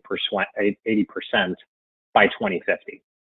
So those were some of the goals that we sort of laid out in the framework upon which we built in order to come to this definition of a sustainable mega region. And then as we like to do, we wanted to quantify things and see, okay, if those are some objectives that we have and priorities that we think are best achieved at a mega region level, what does Cascadia look like today relative to some of the other mega regions that Governor Gregoire highlighted? So what we've done here is picked a smaller subset of mega regions that are similar from a per capita income standpoint and sort of advanced knowledge-based economies. And what's interesting in this chart, and I'll orient you to the chart first, and then actually call out the interesting piece. So on the vertical axis, you've got housing affordability as a percent of income. And so obviously the higher up you are, the more affordable it is to live in a place. The transportation index is both the length of commute and also the percent of that commute that is spent in congestion. So it's sort of a amalgamated metric there. Over to the right is better, or shorter, I should say. And to the left is longer and more congested commutes. And then the size of the bubble for each of these mega regions is the emissions per capita. And it's really interesting to start observing some of the clusters that emerge here, and what we took away as sort of archetypal mega regions. In the upper right-hand corner, you've got what we call affordable sprawl. So the Texas Triangle, the Dallas, Houston, Austin trifecta of metro areas, and then the Charlotte, Atlanta corridor. And you've got, relative affordability of housing. You've got, even though it's sprawling, you've got, the 12-lane highways and relatively limited congestion. So clear, predictable commute times. And a combination of both of those things leads to quite substantial per capita emissions. And then in the lower left-hand corner, you've got what we call the more expensive and congested mega regions, where higher density, but actually quite unaffordable from a housing standpoint. And then interestingly, and somewhat counterintuitively, worse performing on the transportation index.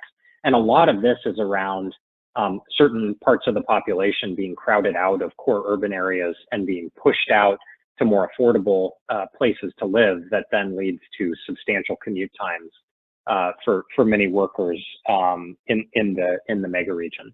And then the last thing I'll call out is just the trend over the last 15 years for Cascadia, and it's pretty clear. We were actually sort of in the middle, breaking this concept of the archetypes, at least the North American archetypes. But over the last 15 years, clearly trending towards that more expensive and congested archetype that we see on the page here. And so what we did next was say, okay, we can observe these trends over the last 15 years, but what do we think is going to happen if we sort of continue on a business as usual path? And this incorporates some of the population growth that I highlighted previously, the economic growth, and some of the where people end up choosing to live and work in the region. And what we see here is that even relative to today, when we've got quite a bit of challenges around, certainly pre-COVID, and presumably will again, major challenges around congestion, major challenges on housing affordability. We expect congestion to increase by a factor of 30%, even accounting for things like AV deployment, investments in regional transportation systems, et cetera. And on the housing cost burden side, expecting an increase of an additional 21% of median income as a percent, median household or housing expense as a percent of median income. So exceeding the Bay Area's current levels over the course of the next 30 years. And then on the emission side, even as we continue to introduce lower emitting vehicles and energy efficiency measures and transition to more sustainable power generation sources, there's still a substantial gap that exists to achieving the, again, that our fair share of reaching the Paris Accord goals. And so just taking those numbers and flashing them back up on the same chart, we had to change the scale of the chart a little bit. But if you're thinking through just law of unintended consequences or being a bit of a victim of your own success here, you can see the accelerating movement down and to the left for Cascadia over the course of the next 30 years by 2050. And of course, this is not to say that there wouldn't be measures to mitigate this. This is sort of the, again, on current trajectory. But we sort of blow past even the existing expensive and congested archetype and end up in a wholly different spot from where any of these peer mega regions are today. So that was quite sobering to think through, and obviously raised the question of you know, what is it that we can or should be doing then? And it really boils down to, as more and more people and workers and families and students move to the region, how does the mega region absorb those people? And so you know, if you take the 3.5 million roughly, that is the projected population increase over the next 30 years in the mega region, if you continued with current densification in some of the core metro areas, so Portland, Seattle, Vancouver, and if you invested substantially around transit-oriented development, so along, just for example, ST3, and building up substantial multifamily housing around transit stops, we think you can get to 2 to 2.5 million people absorbed in the current with current trends and hoped for trends in current urban densification. But that still leaves a gap of 1.5 million to 1.5 million people who need a place to live, who will presumably have jobs and be commuting in some way, shape, or form. And so we start to ask the question of what is then the way to absorb those additional 1 million to 1.5 million people. And you've kind of got on the right-hand side, the box here, you've got your sprawl option, which is continuing to build out. And if you're talking about single-family homes, the requirement to build enough single-family homes to absorb the growth, would require a massive development into green space, and obviously just culturally doesn't jive with the mega region that we have today. There is the more aggressive upzone options, which in the core urban areas, you know, transitioning zoning rules and shifting from single family to multifamily housing, and the back of the napkin math would be, you know, in the cities taking 30 to 40% of current single family homes and upzoning them to you know, triplexes or quadplexes in order to make that happen. It's certainly an option. Politically, it's proven to be challenging on that front, but it's not to say it's not doable. And then the third option, which is, as Governor Gregoire said in her introduction, it's certainly not the answer to the problem, but from a outside the box visionary standpoint, we thought it was a critical one to put on the table and to consider here. And it's this idea of a hub city. And we say greenfield here, but you know, they could be existing cities or towns, but it is a concerted and highly planned effort to build up 3 or 4 of these through the Cascadia corridor, with up to 500,000 people apiece, several 100,000 jobs, and connected by a network of high-speed transit throughout the region. So these hub cities connected to the core urban areas, Portland, Seattle, Vancouver, by high-speed transit. And I won't spend too much time on this slide here, but we went through the process of modeling out some of the different impacts on affordability, congestion, emissions of these different options. Sprawl, again, even qualitatively and culturally, it's not a fit for the mega region, but challenges around affordability, certainly around congestion and emissions coming from that option. The upzone is an interesting one. It's slightly more balanced. Obviously, the cost of demolishing and developing new housing in the core urban areas where land costs and labor costs are incredibly high. Affordability would be challenging with increased upzoning in the core urban areas. Congestion, pending continued investment in more local or municipal or countywide transit options, it could be a sort of neutral impact there. And on emissions, on a per capita basis, obviously, the continued densification benefits there.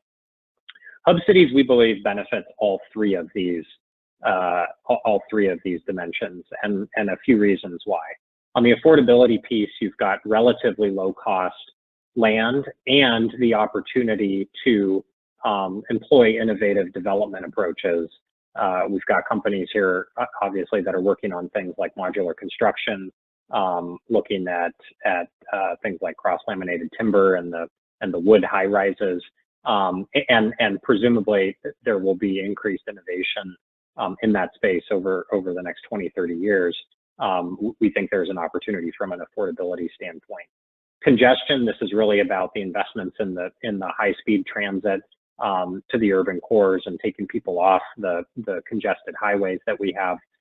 And then on emissions, again, it's high usage of these key transit links. And this is a little bit of the artist's rendering. Anyways, we could spend a lot of time on this. It's not quite the Jetsons, but this is our rendering of this. And I think just a couple things to emphasize. Again, this is focused on underdeveloped land, but maintaining as much of the green space as possible. You've got the transit connections, both the last mile at a local level, but then also the high-speed transit hub. You've got dense and more affordable housing, and you've got jobs and anchor tenants, whether that's private sector employers or education and research facilities. But these are not intended to be bedroom communities. These are intended to be places where people can live, work, and play. And if they want to make it into Seattle or Vancouver or Portland for an event or a cultural event there, the access is easy. So this is a bit of the vision. I will hit this page quickly, and this just again paints the contrast of where we are today in the middle of the 2x2, the status quo of where we're headed without more concerted action and thoughtful planning, and a bit of an aspiration more in the upper right-hand corner that we think hub cities can help achieve. But really importantly, it's something that it feels futuristic, it feels ambitious and challenging, but obviously to achieve something like that by 2050 and to start to mitigate the impacts and the trajectory we're on currently on things like congestion and affordability, action and planning needs to start now. And so that this is merely an illustrative timeline, but that's the intent here, is to highlight that even within the next 5 years, planning and alignment on where some of these hub cities would be located, alignment on the means of high-speed transit that would be most supportive and conducive to achieving this. The time to get started is now. So with that, Governor Gregoire, I'm going to kick it back over to you to hit this last piece, and then happy to take any questions. So thanks, Charlie, as always, for a great job. I hope this helps explain a little bit about all the data and research that went into coming up with this idea of a hub city. But clearly what we think we need to be thinking about is, how do we increase density at transit stops, ST3 and so on? There's a lot of work that's going on right now. I'm involved myself in a little bit of it to make sure it's going to be able to accommodate both low and middle income housing affordability problems that we're facing as an area in and around Seattle. We need to continue to be making sure that we're growing our economy in cities like Everett and Tacoma, and making sure in that area of the region, they're economically prosperous, and thus they don't have to continue to commute into Seattle, but can grow their own economies and accommodate folks there. We want the work that's being done on the high-speed transportation to continue. The report's due in December. We hope that that will continue, because that will be key to connecting the Cascadia corridor. And we want to make sure that we are actually thinking big and bold. So we'll be briefing some members of the Senate here in the next week. And the hope is that they will begin the process of looking at this idea, other ideas, because I'm sure there are plenty out there. But what we're trying to do is generate the discussion and get people to understand you're going to have to think outside the box. This is no simple issue for us that we are facing currently in terms of the many issues, whether it's emissions or transportation congestion pre-COVID, obviously, and housing affordability. But imagine if we do nothing. Most of these international cities act like they were taken by surprise by the robust economy and the increased population. Well, what we decided we wanted to do is make sure there was no surprise, that if in fact we ended up where we don't want to be, we could look at only ourselves for not being willing to tackle the future and tackle it in a big and bold way. So again, the goal of Cascadia is to be the first and only, but hopefully to be joined by every other one, sustainable mega region in the world. And with that, Mr. Chairman, we'd be happy to take your questions. There, just remembering to turn on my mic. Thank you. And I think we've all had a chance to at least look through in some detail the plan. And I think this is really good thinking. We are going to have to do something different. And I understand fully the challenges of implementing, first of all, to get this thing going forward through the legislative process, and then a strategy of implementation that will fulfill what we expect to see out there. None of those, or neither of those, I guess, are easy to be done, but I think you will get some support from the commission in taking this up to the next level. With that, questions from commissioners?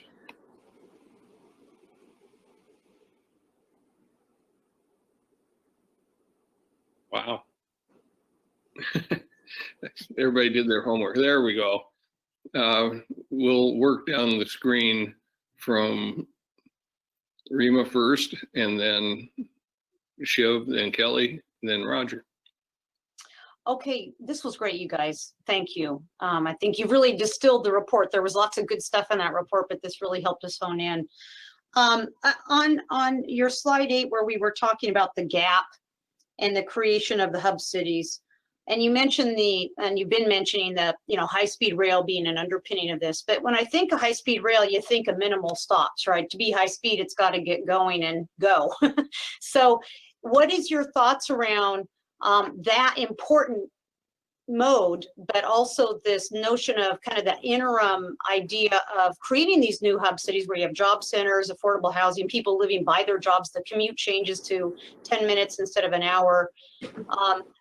Is there a way to enhance, or a thought around the priority of enhancing that more regional or local transit to help people make those kind of shorter connections, as opposed to the high-speed rail line that they're looking at that's contemplating a longer, quicker haul for those longer distances? So kind of the trade-offs between that and the fact that's going to take a while to deliver. Is there a way to enhance existing transit to help these hub cities grow while that high-speed rail comes into existence? So can I start, Charlie, and then turn over to you? So one of the things I forgot, Rima, is that in identifying, we've already had a city come and say, we want to volunteer. I'm not sure that's exactly what we expected, but we did find it encouraging. But it's for the willing. In other words, we don't think that anybody should be saying, okay, you are going to be a hub city, but rather it will be the willing. And when the willing come forward, it should be designed with them. So they should take, as the chair, and last time we talked about kind of reversing how we've done urban planning, and they're actually engaged, involved in doing the planning. And you're absolutely right with respect to the high-speed transportation. If it ends up, so right now it's projected it could be less than 60 minutes from Seattle to Vancouver and the same from Seattle to Portland. But if we start multiple stops, we're going to undo the very purpose of it. So we're not expecting a whole lot of hub cities, but rather, you know, a very, very, very few to ensure that that high-speed transportation accomplishes what we wanted to do in the first place. So one of the things we're thinking about, and as we speak right now, the folks at in BC are talking to the Premier's office about should some legislators be asked to begin the process of working with legislators, and we're doing the same here in our state, and the same is got to take place in Portland, to start the conversation about how do we wed this idea of hub cities to the high-speed transportation group that's working so hard, because the two have to marry at some point. And we're suggesting, how about marry now?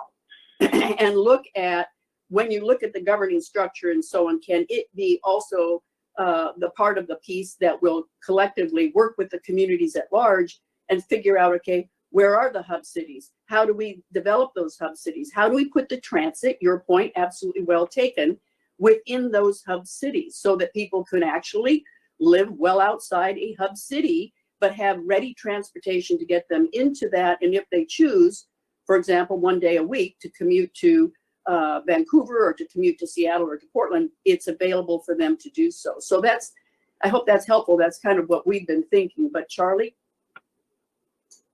I don't have anything to add beyond that. I was going to hit the same point of the coordination piece. I don't know that there's an order of operations that's necessarily the right one, but that certainly the coordination piece with some of those other key initiatives is going to be really critical here for the success of this. Okay, great. Thank you, guys. Thanks, Rima. Kelly?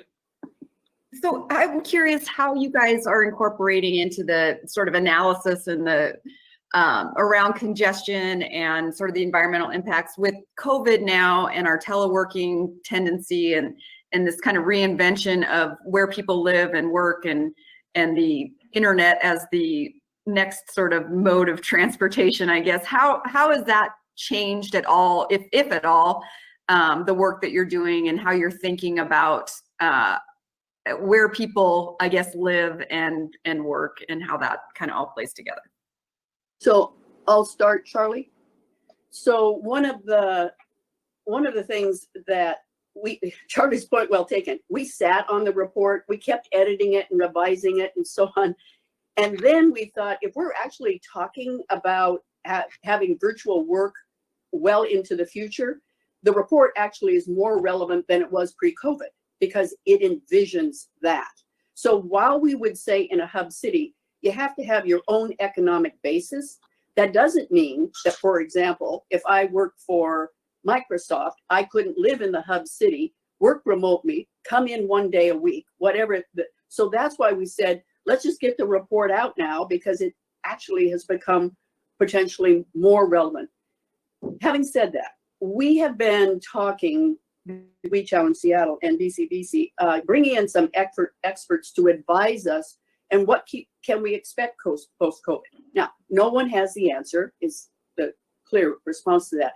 But it's interesting how many people have suggested we're in the crisis, we're in the moment, and therefore we're extrapolating from how we feel today well out, when in fact history would suggest that we really, after we get out of the crisis, we gravitate back to how we were, what we were, and how we did things. Now, the 20 companies that I deal with, most of the big guys in the greater Seattle region, are now grappling with employees who are saying, not only do I want to work remotely, but I want to work from another state or another country.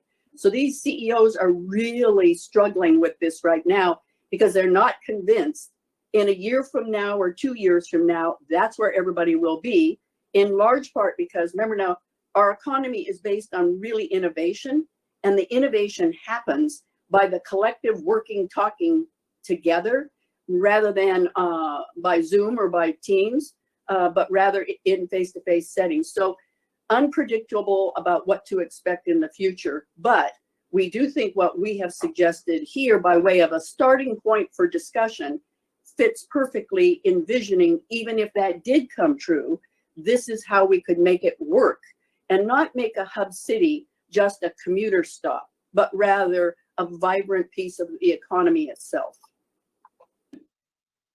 Charlie? I think the only, I think that's great. Yeah, the only other thing I would add, well, one on a personal note, I'm tired of Zoom calls and virtual meetings. I'd love to see you guys in person. So that's the data point of one. The other is there are a whole lot of essential workers and people who are going in right now that are still facing housing cost burdens and long commute times. They've been priced out of the core urban areas. And so I would argue even in a COVID world, that there are still a lot of people who are impacted by the trajectory we're on and the challenges we're having. And so for that reason alone, I think it's still worthwhile to think about, and again, whether it's this or some other innovative solutions, but what are those innovative solutions to think about affordability and inclusiveness and all that. And so I similar to Governor Gregoire, I think this is as relevant as it ever was, and hopefully my hope will come true. Then we'll all be back in person together soon, sooner rather than later. But Kelly, I think it's a really good question. Thanks. Thanks, Kelly. Roger, you're up, and I think we'll take one more question after this. Commissioner Sarabin's having problems with her audio, so she texted in a question, and after Roger's question, we will have Carl read that in for us. Great. Thank you, Mr. Chair. And Governor Charlie, good to see you. Wanted to thank you, Governor, for your leadership on this and other things, and Charlie, for your firm's great work in this space. The question I have, or the just food for thought that I have going forward, you know, as you know, we've been leading the ultra high speed ground transportation analysis for the last several years, and we run into headwinds when that analysis is out there all by itself without alternatives to compare it to. And as soon as I propose a highway alternative and put a cost to it, everybody goes, ah. And, you know, it's good that slide 8 is up, because the issue is, where do 1.3 million people go? And Challenge Seattle and the team really quickly got to hub cities, looking at the sprawl option and the upzone option and kind of considering and rejecting them. But it was us that made that call, and I participate just for the record as a part of the housing, transportation, and connectivity group. Scenario planning is something we talked about earlier today. If we were to pursue a more detailed analysis of hub city, but also do the detailed analysis of the upzone option and the sprawl option, because those options will have advocates, so that you can, you know, when you do scenario planning, it's not here are 3 scenarios, pick one. It's here are 3 scenarios. What do you like about them, and what do you not like about them? And then how do we develop a future that optimizes what we like and minimizes what we don't like? Talking about the $50 billion plus cost of ultra high speed rail without being able to compare it to the cost of transportation in the sprawl option or the cost of transportation in the upzone option, just as housing affordability in each of those options, you gave it I wouldn't say a cursory look, but a high level look in the report. do we go forward and sell Hub City and ultra high speed rail, or do we go forward and look at our options, understanding that they're likely to rise to the top, but having something to compare them to as we go forward? I would really appreciate your thoughts on that. So, Roger, first of all, thank you for serving on the Cascadia Committee. You've been immensely helpful in us even getting to the point that we are right now. I'm a believer that if you do the process right, you do the very thing you're talking about, which is we have to look at alternatives. Remember now, this Hub City option is what we're trying to do is say one option. There ought to be other ideas. I don't quite frankly know what they are, but let's look at them. If they are, let's just upzone, more density. I mean, I look at where we are right now in Seattle, and density is like a 4-letter word. So I think we're going to have to realize, to accommodate the population that we expect, we have to do a little bit of everything, but we also have to think big and bold. So we are going to have to do the very things that you said are alternatives. We have to do those as well, because the population forecast is what it is. And so now, having said on the transportation side, it was back in the day of Dan Evans, where he had this vision for transit in the corridor in our region, and it failed in a vote of the public. Imagine where we would be today had we had that. So I'm just imploring you, I'm imploring the commission and the legislature, please don't let this opportunity go by. I know we're in a crisis, but that cannot stop us from thinking about the future, asking the questions, seeing a better future than what we are today. And the fundamental thing, any poll you take of any Washingtonian, and the same, by the way, is true of Oregon and British Columbia. What is the number one reason people come here or stay here or whatever? And it's the quality of life. If we want to preserve that, we've got to think along the lines that BCG's report puts out in terms of Hub City or some other big alternative idea. But we cannot just assume that upzoning, density, and so on will accommodate the kind of population increase that we're forecasting. But Charlie? Nothing to add. Roger, I think it's great feedback, and good to see you as well. And I do think that from a consensus building standpoint, the three that we have in here, plus as the governor mentioned, others that I think we by no means believe these are the only three options or alternatives. But I do think the side by sides, as this progresses forward, and as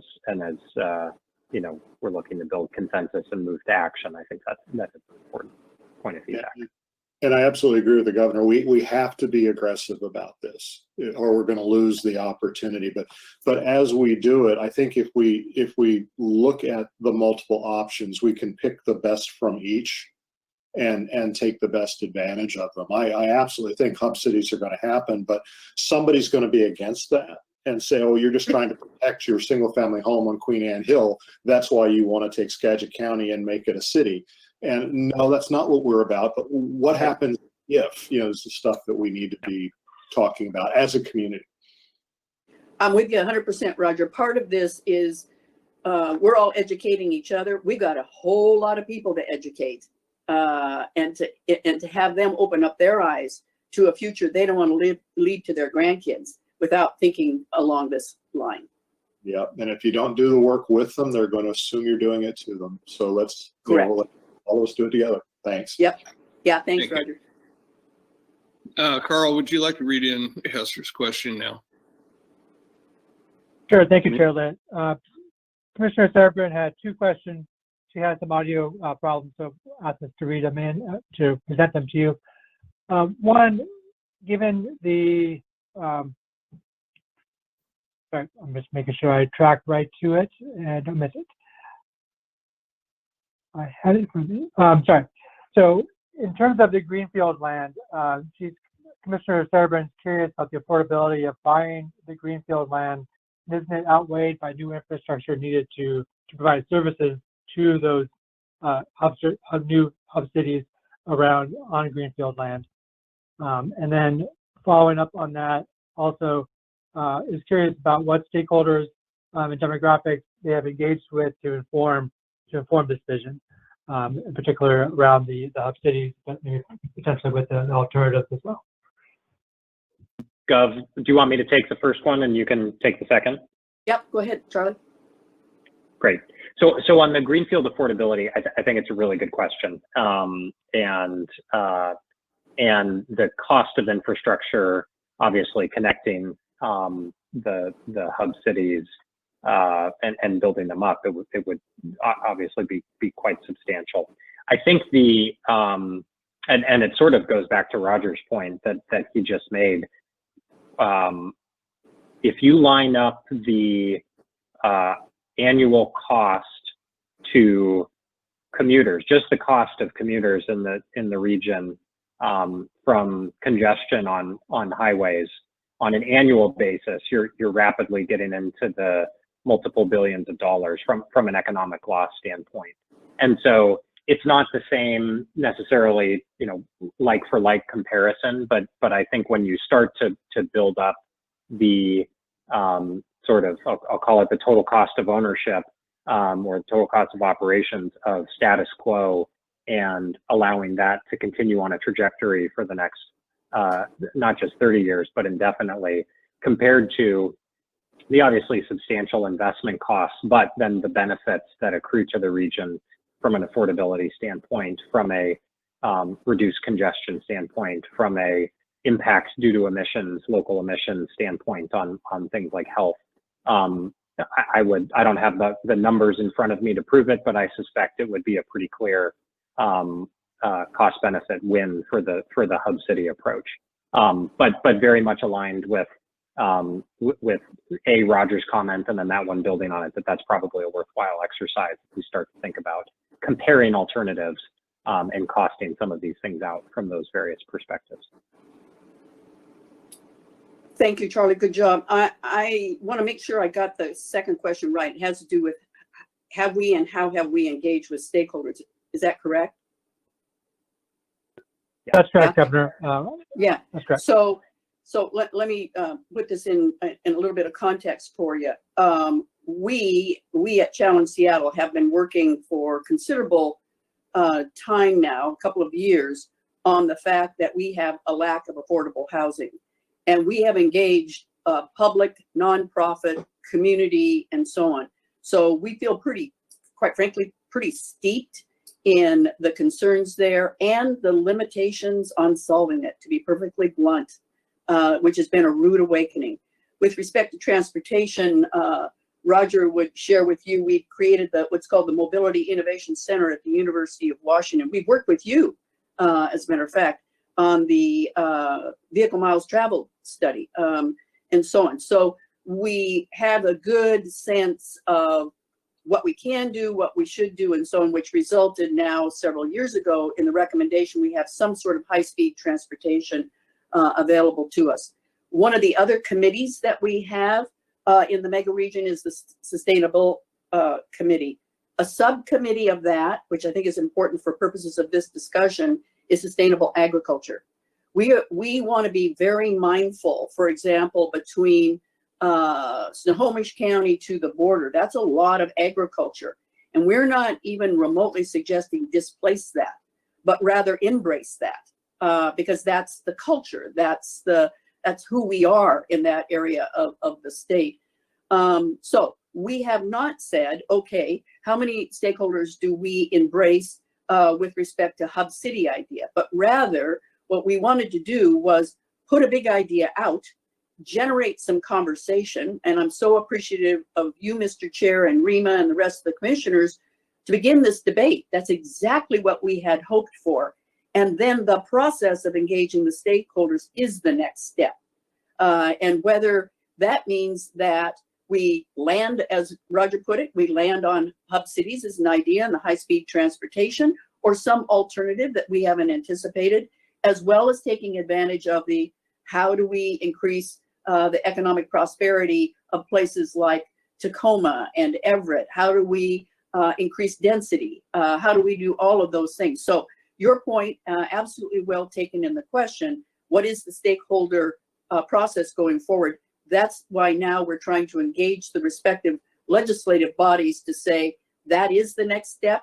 That's an education piece, as well as a generation of new and other ideas, as well as the process that Roger identified, which is there'll be those who say yes, those who will say no to anything. Let's get that all out on the table, think about it, and see if we can come to a consensus. But this is a hard stakeholder process. I'm not unmindful of that, because it's not us dealing with, you know, just our state. We've got 2 states and British Columbia. But I will also tell you that we have come to the conclusion, if we don't work together on this, and we are so much better off when we are working together, if we don't work together on this, none of us are going to be able to say, we saw the problems of today, we got them addressed, we envisioned a better future, and we made the progress that we wanted to.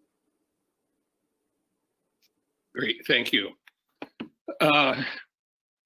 We're 15 minutes into the next presentation, but Rima promises she has a short question, and hopefully it'll be a short answer. So I have the slide pulled up.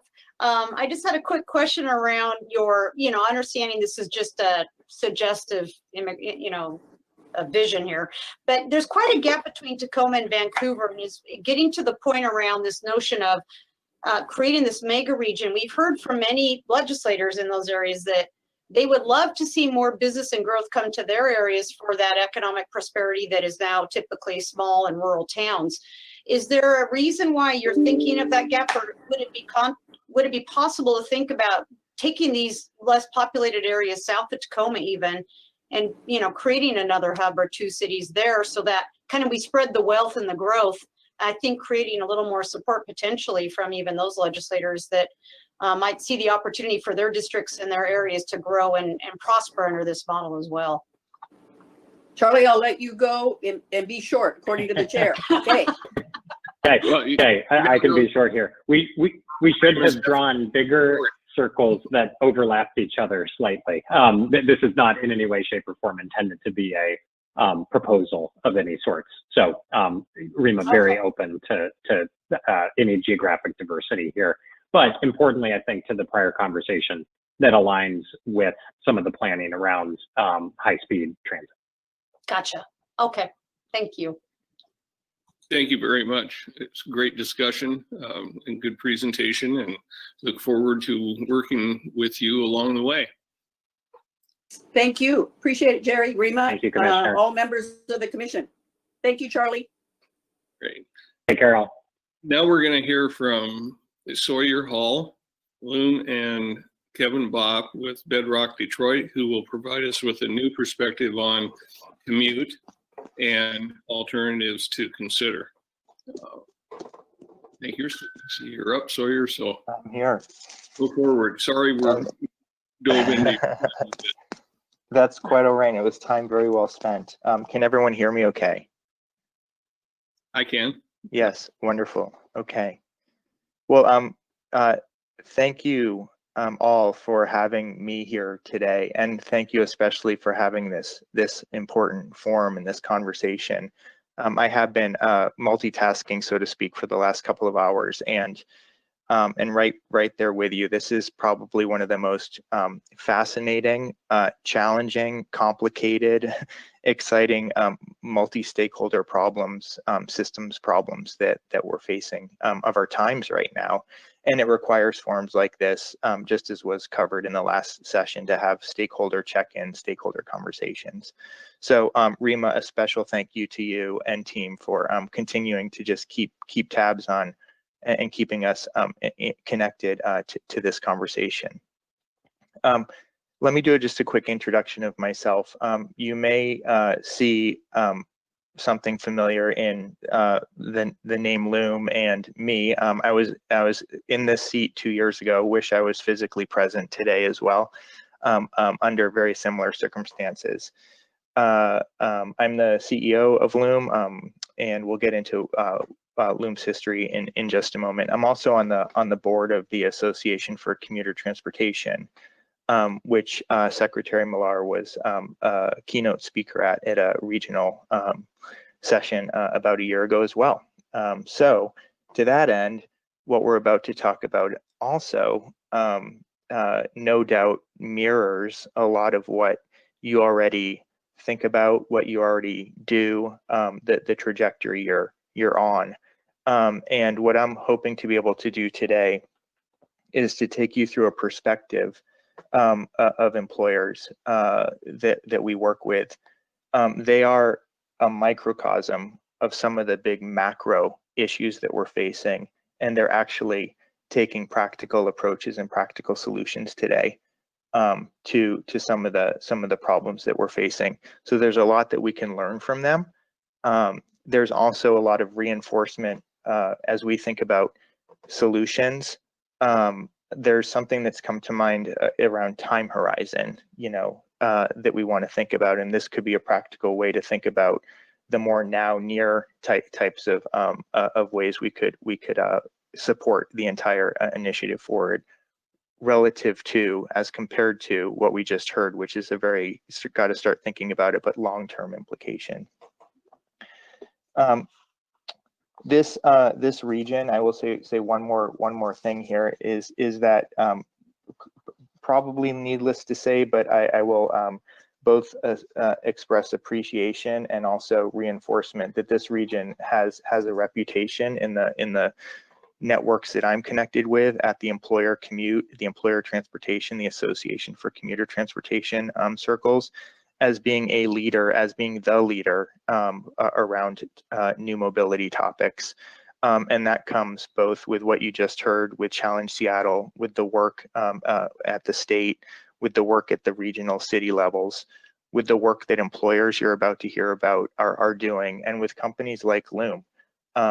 We couldn't be more delighted to call home this region and Seattle. So we have a lot of work to do, but we're very proud to be part of this this effort forward. So why don't we go to the next slide on about Loom. Loom is a software company. We're an enterprise software company. Our mission is to empower enterprises, that being employers, to match their employees' dynamic work life with safe and flexible and sustainable mobility options. And I'm going to go into a little bit as to how we do that and give you some case studies. We are oriented today. The solutions that we offer today are actually oriented toward the topics that we're talking about: the hybrid workplace, the essential workforce, equity type issues. The employers that embrace Loom and the services that Loom provides are putting policies into practice that help them support and be in the formation to be able to support these dynamic times. The upper right is the whole nut, as we say. Loom works.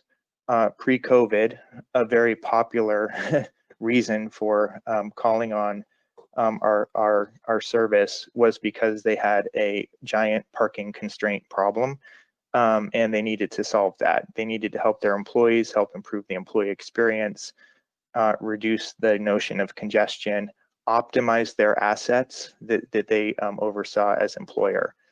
You put the Loom system in, you bring their policies to life, and you achieve a reduction in drive alone rate. And that's what that chart in the upper right shows you, that within a year, a drive alone rate reduction, which is the yellow, from about 60% down to around 20%.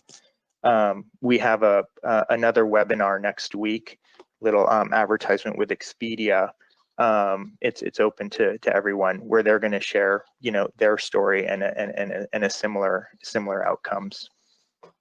I think something just to reinforce about, in relative to the conversation we just heard and earlier conversations, think of Loom as being masters of the demand side, if you will. This transportation demand management, which I know you're very familiar with, as opposed to the supply side. What we do is we're connecting all of those together with the employer. We basically link together all of the different commute options that are available through work with the employer. We understand who that individual is. It's all about the customer, and the customer here is the employee. And then we're able to, with marrying together all of the supply side, all the different commute options that are available to the employees, and have that data and have that business rules layer, which is their policies. We're able to invite employees to give them incentives, disincentives through things like charging for daily parking, and perfectly price, if you will, their commute experience, and then achieve these sorts of results. So that's just in a nutshell what Loom is doing with these employers to achieve these results. Why don't we go to the next slide here? Just to lay the groundwork on our vision and common ground with the big idea of what we're all after, and the big picture and the big bold view. This is our vision: sustainable human mobility for a better tomorrow. And a better tomorrow actually means a lot of different things to a lot of different people, as these conversations have brought to life. It just so happens we're doing it through working with employers and what I'll call at the very bottoms up level, and totally in sync that from the tops down perspective, those systems all have to accommodate and be brought to bear as well. So on the next slide, what I'm going to take you through is, I'll move quickly because this is, as they say, the fundamentals and the basics that we all understand, but it's just to get us through the story to a point of view as to how employers are facing the uncertain times, and to echo what is a common conversation right now, which is we definitely need to prepare for return to normalcy, if you will, if not worse. So this is the old normal. Let's not forget it. The massive amount of congestion that our region was starting to face, the amount of money, as has been described as well, that gets spent both directly and then the implied costs of congestion as well. And we can move to the next slide. There's really good news here. You could wake up and hear that the traffic, on 405, on I-5, all these different areas is very low right now. You have employers regularly from March to May to June to last week, evolving, updating, rethinking their points of view as to their policies around work from home, especially in this region with these large employers. It's a moving target. But if you were to wake up today, you would think that we're in this place, this moment in time, when work from home is going to be something that's going to be semi-permanent, this hybrid workplace. I happen to agree with Charlie. Personally, I'm absolutely ready to go back to work, to the office, and Loom team members are as well, and echoing that the innovation happens best when we're all together. This is not to say we all need to get back to work. Safety comes first, and everyone is hypersensitive and aware of that. Just to reinforce, and I can catch us up on time here a little bit, the next slide. These are pictures that you've seen before, just the implication of the improvement on emissions. Again, 2 thumbs up, things are looking good. How do we keep that? And the next slide again. These are just 3 more very practical examples of activities, actions at the local and regional level that have happened. The innovation is incredible. And I wrote a piece in an op-ed a couple of weeks ago around, just raising the conversation and the question about how do we keep our downtown environments continuing down these trends. Then in the middle, we have miles and miles of streets that have been closed for traffic, for bike and ped, for active community. And the Rad Power Bikes is just one example. There's many others. Sales up over 300%. So business is booming for the e-bike community. Again, this is, you know, fun to share this, but these are actually very, very, very important signals as we think about how do we take the energy and then keep channeling that energy forward and being responsive to our customers, which I heard earlier and could not agree with more. So going to the next slide. This is all well and good, but again, as has been brought up, there's a dark underbelly to our situation, and it could get worse going unchecked. There's the statistic is 60% of folks are not able to work from home. It's the underserved low-wage workforce that's affected. They're dependent on transit. These are, again, themes you know, but it's something, again, gone unchecked, and if we just let it go, it's going to get worse. And so these are topics that our customers, the employers we work with, are hypersensitive to this, and they're thinking deeply about how do they adapt their policies to assure that they're able to continue to help their employees have access to transportation when it's in need, when they have to be there. We're also working with King County Metro regularly, just in conversation with them about things like communication. That is the most important piece around just having folks be aware of what the route changes are, of what the protocols are around cleanliness, and just communication and awareness is so important during these times. Okay, next slide is, again, another reinforcement that as you look forward, you know, all we can do is take surveys and start to look at, do modeling and start to look at other reference cities. But the sentiment is strong, as it shows on the right-hand side, that people's orientation towards vehicles is strong. And on the left-hand side, that there's signals that traffic is coming back with abandon already. And again, this is to be updated, I guess, within the last few hours.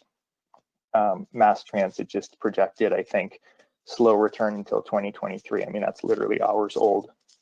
So the models are constantly changing, but we need to be prepared for and take action around a thesis that traffic's going to come back.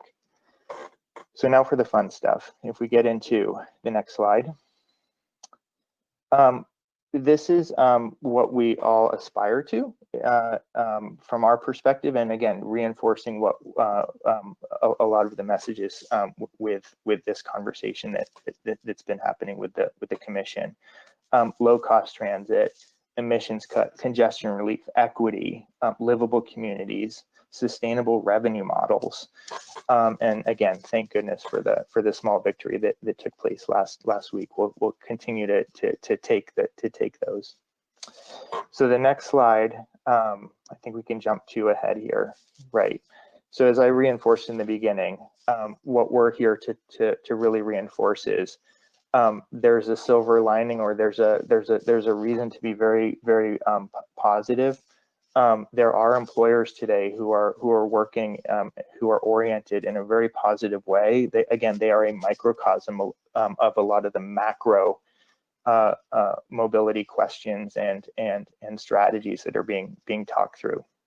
One of the reasons is that these employers are very effective is because they have the trust and they know who their customer is. Their customer is the employee, and by having those two, they're able to actually have a one-to-one conversation with their employee and be able to actually follow that employee around from a commute behavior perspective and provide them the appropriate incentives based on their eligibility. That means if they're a low-wage worker, if depending on their hours that they work, depending on what their work site is, depending on their past behavior, they can actually price vis-a-vis incentives and disincentives and subsidies their transportation to accommodate what the employer's objective is at the time, which again is aligned with what we just talked about. The other is that they have an economic motive to do this. the examples I provide, and then when you hear from Bedrock as well, you're going to see some of those economic motives.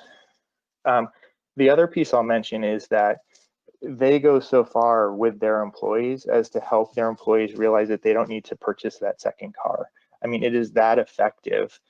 So it spills over not just from the commute into the commute, but into their these employees' daily lives and their daily transportation decisions. So it's a very powerful, again, center of gravity around a broader behavior change in mobility behavior. So I'm going to give you 3 examples here of employers. Let's call them case studies. If we go to the next slide. And highlight a couple of different aspects and elements that I think might be helpful for this group. All of this which I'm about to share is public information. At the bottom, there's a link to more in-depth case studies and information about these. Seattle Children's Hospital is cited often. They are the poster child of approaching this this new mobility, this optimization. And Secretary Millar, you asked a very provocative question of the McKinsey folks about capital versus operating in the way that they did the presentation, and you immediately made me think of Seattle Children's. Their case study was to consider, do we build a parking garage and spend, what is it, $50,000 per stall, or do we instead, build the hospital wing for the good of the community, and at the same time funnel those funds into more of an OpEx operating spend model through subsidies and incentives for their employees. So that's exactly what they did. They went to a daily parking charge model. They increased their options of commute options for their employees. And have really brought that entire portfolio to bear. So I'll leave it at that for the sake of time, just to try to catch us up a little bit. But there's a lot more reading and a lot more to dig into with an employer like Seattle Children's Hospital as a model. The next one, if you go to the next slide, this is Whole Foods Market. So Whole Foods is HQ in Austin, Texas, is embracing the Loom solution because they need and recognize the need to collect data first and foremost. You got to have the data, you got to get the measurement to be able to do these things. And again, that's preaching here because you all speak about that, but that's the type of investment that these employers, that we're encouraging these employers to make. So what they did was take their open parking lots, their disconnected parking lots, and connecting them in. That's what our system is doing. We're connecting the parking just so they can see what the parking behavior is of their employees. Once you have that data, then again, it informs the whole rest of the portfolio of mobility options, of mobility incentives and disincentives that you put in place. I can't stress enough the importance of parking data as part of the array of data inputs that need to be captured for the entire journey of the commuter in this case. And the last example I'll give is Napa Valley Forward, which launched within the last year. And this is interesting for a few reasons. Number one, this is a grant that was put out by the MTC in the Bay Area. And if you're not, all of you are no doubt familiar with the MTC, just a description below. Loom is the platform that's helping bring this to life. This is also an example of a more rural community, helping the winery workers, the hotel workers throughout Napa Valley have access to transportation, have incentives, have things like guaranteed ride home made available to them, and have just communications made available to them, awareness. So I bring this one forward to demonstrate that a little bit further south, here you have a very thoughtful agency who's really taking the approach of rapid learning through pilots and both putting it toward large employers to get learning, and also in this more remote workforce, rural workforce, I should say, scenario. And the state of Washington, of course, is not just Seattle; it's the region, and covering different landscapes, different geographies is so important to capture learning across everything. So with that, I just summarized up for you. If you go to the next slide, okay, one just important point here, then we'll wrap up. When we think about the trends we're seeing, again, this is reinforcing the hybrid workforce. We call it a reservations world that our employers are moving toward. Again, it requires that connectivity. So the example on the left is shuttle reservations. A number of employers do have corporate shuttle.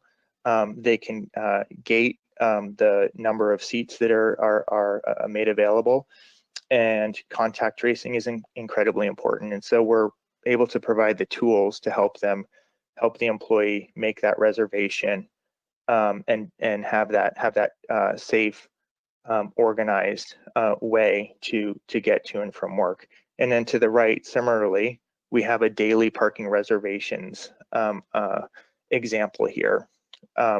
Really breaking the habit of monthly parking. Those days are quite by the wayside at the time. So there are tools out there, and they are brought together toward this comprehensive experience that's now being demanded by the customer. So in summary, this is to leave you with the next slide, please, with some of the key elements, the key ingredients that employers, the commonalities that employers are calling on to achieve sustainable mobility. You know, having policies, that reflect equity. And again, when I say policy, it's a notion of what's your eligibility based on a number of factors, and what also are the different subsidies. Connect and measure everything. Again, common theme of what folks are talking about, but in the case of the employer and this system, in that microcosm that we're talking about, they are able to do that. They're able to achieve that. Discrete pricing matters. Price everything. That's the important point here. If you can't measure it, you can't price it, and that's what these employers are able to do, is in their system see what people's behavior is, assign effectively pricing to these different activities through subsidies, incentives, and disincentives. And then, of course, offer and promote flexible commute options. This goes hand in hand with knowing your customer, which has been the common theme. This is not all people are treated the same. This is not charging one car for road usage charge. This is knowing who the person is in the car, knowing how many people there are in the car, knowing what the history of that person is in the car, if it's a car, and that person might have a different price than the other person because of their history. That's the way that we approach this. And the last, reinforcing MTC, but also others, is perpetuate a living laboratory. Having that understanding of what's the goal we want to learn, putting that into practice, learning from it, and then keep moving forward. Not having paralysis by analysis is something that we've seen is highly effective and adopted by these leaders and employers. So with that, that's all I had. The next slide is just to underscore that action for equity, action for hybrid workforces is what we are actively out there working with employers on. And I will turn it back over to you, Mr. Chairman, for if we have time for any questions. Thank you. Thank you. It's good to see there's people out there actively trying to address some of the problems. Maybe a couple of questions from commissioners, if there are any. Kelly? I love the employer-led part of your conversation because I do believe that that is a significant improvement, I guess, to the conversation in ensuring that our employers now are engaging with our employees and recognizing that, as we've been talking about, this sort of last 6 feet from the employees front door to their place of work is their employment journey. And so that should be factored into how employers look at the network and participate in the system. So I'm glad to see that that conversation is evolving. I'm curious, as you engage with more rural communities and rural employers, how does it look, or does it look different in terms of how you structure programs and how you get data? One of the things that strikes me is you talk about employers now controlling people's commute data, right? And people tend to be very data sensitive. So how are employers going about getting that data? And then for the rural communities, how are you translating it in terms of the optionality for those folks that may look different than more urban areas? Two really great questions, and one a theme that I actually didn't see pop up, but no doubt it's crossed your mind frame, this group's agenda in the past, is the topic of data and personal data. That is one of the benefits, if you will, of the advantages of the employer-employee relationship is they are getting data today. And so we go through a very rigorous security review, and it's part of the software as a service program and the proactive conversation that employers have with employees about their data. No doubt about it, in the future, as we move to a more broad platform, that conversation of how is data managed, permission-based, is going to be so critical. So that's just to answer your question on how the data is handled today.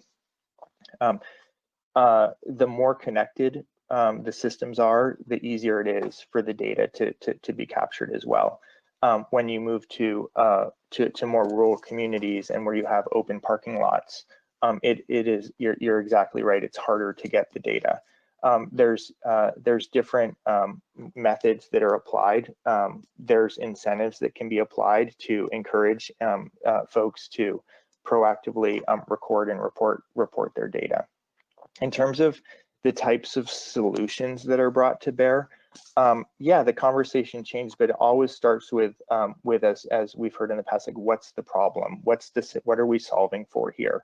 So we start with the employer, we listen to the employer, and we listen to what their employees' needs are. And oftentimes it's like, I don't have access to transportation, or we're trying to improve our sustainability, or there's congestion, even in our small community, there's congestion. And so then we would adapt something like, well, we need to bring van pools into this, and we bring in our van pool interest list and our carpool interest list and say, how do we bring people together around van pool and carpool? That's the most optimal way to do that. So it really is a listen to what the needs of the community are, and then pull from the right sets of both supply and policy to be able to bring the right solution together for the employer, depending on all of those different inputs. Great, Rima, and then I think we better move along to the next presenter. Sawyer, this was great. Quick question, your thoughts on, from a state perspective and really for decision makers, what can they do or should they think about doing to help have these types of commute option programs roll forward to more employers? How do we incentivize that? And then secondly, what role could the CTR laws, or are there things that are hindering this notion going forward in law that we could think about recommending that they could help free up and increase adoption? Yeah. Okay. So great question. What could be done? There are a couple things. One is taking a page from the MTC So thinking about what are those very, very focused pilots that are very intentional that could be put into practice. Again, when we think about now, near, far, and I was just thinking about like shovel ready, shovel appropriate, like there's relatively low low risk to put these into place, and we think about how do you get the money into the low wage workforce, into the demand side, so they can spend the money on transit, and so the money gets to transit. So how do you just reorient this and have it be auditable and use a system so that the state gets the data to get the learning to be able to move things forward. So it's being able to embrace a system like this that's auditable, where you can get data and then say, well, we also have to get transit running again. So how do you get that cycle going? So that's, one view of what could be done right away is immediately put pilots into practice. A little bit midterm is think about all of the ferry system, think about park and rides, think about transit systems. How do we bring access to that data? How do we connect those in a much shorter time frame? The limiting factor is not technology. The limiting factor is actually privacy policies. And in some cases, technology, which can be easily overcome and solved for. So those are other activities and actions when people say, what are those investments on the technology side that can be brought to bear? And then lastly, I could not agree with you more around policy that could be done. The MIMP that many in Seattle, the master planning requirements, that's what drove a few different hospitals to come to Loom to say, we have to get our drive-alone rate down to be able to get access to do this broader development. More of those. We didn't present, but Washington D.C. is putting in place, if you're giving free parking, you got to show the equivalent of incentives to others. So there are a whole host of policies that could be put in place to reinforce this for employers. Thank you. Thank you very much again for your time. Thank you, Sawyer. And our next presenter, excuse me, is Kevin Bopp, VP of the Parking and Mobility for Bedrock Detroit. And hopefully we caught up a little bit here so we can get you out on time. No problem. It's my pleasure to be here. I am sure the question that is running through everyone's mind is, why do we have someone from Detroit presenting to us? And I hope that throughout the slides that we're about to review and your opportunity to ask questions, you'll get an understanding that while we have an incredibly different dynamic as a city and a region, some of the things that we're doing in Detroit, no one would have expected to work. And if they can work there, they most certainly can work in communities where transit is embraced as opposed to shuttered at. So I'm really, again, excited to be here presenting to you. And happy to start the slides if we'll go forward. You can move on, thank you.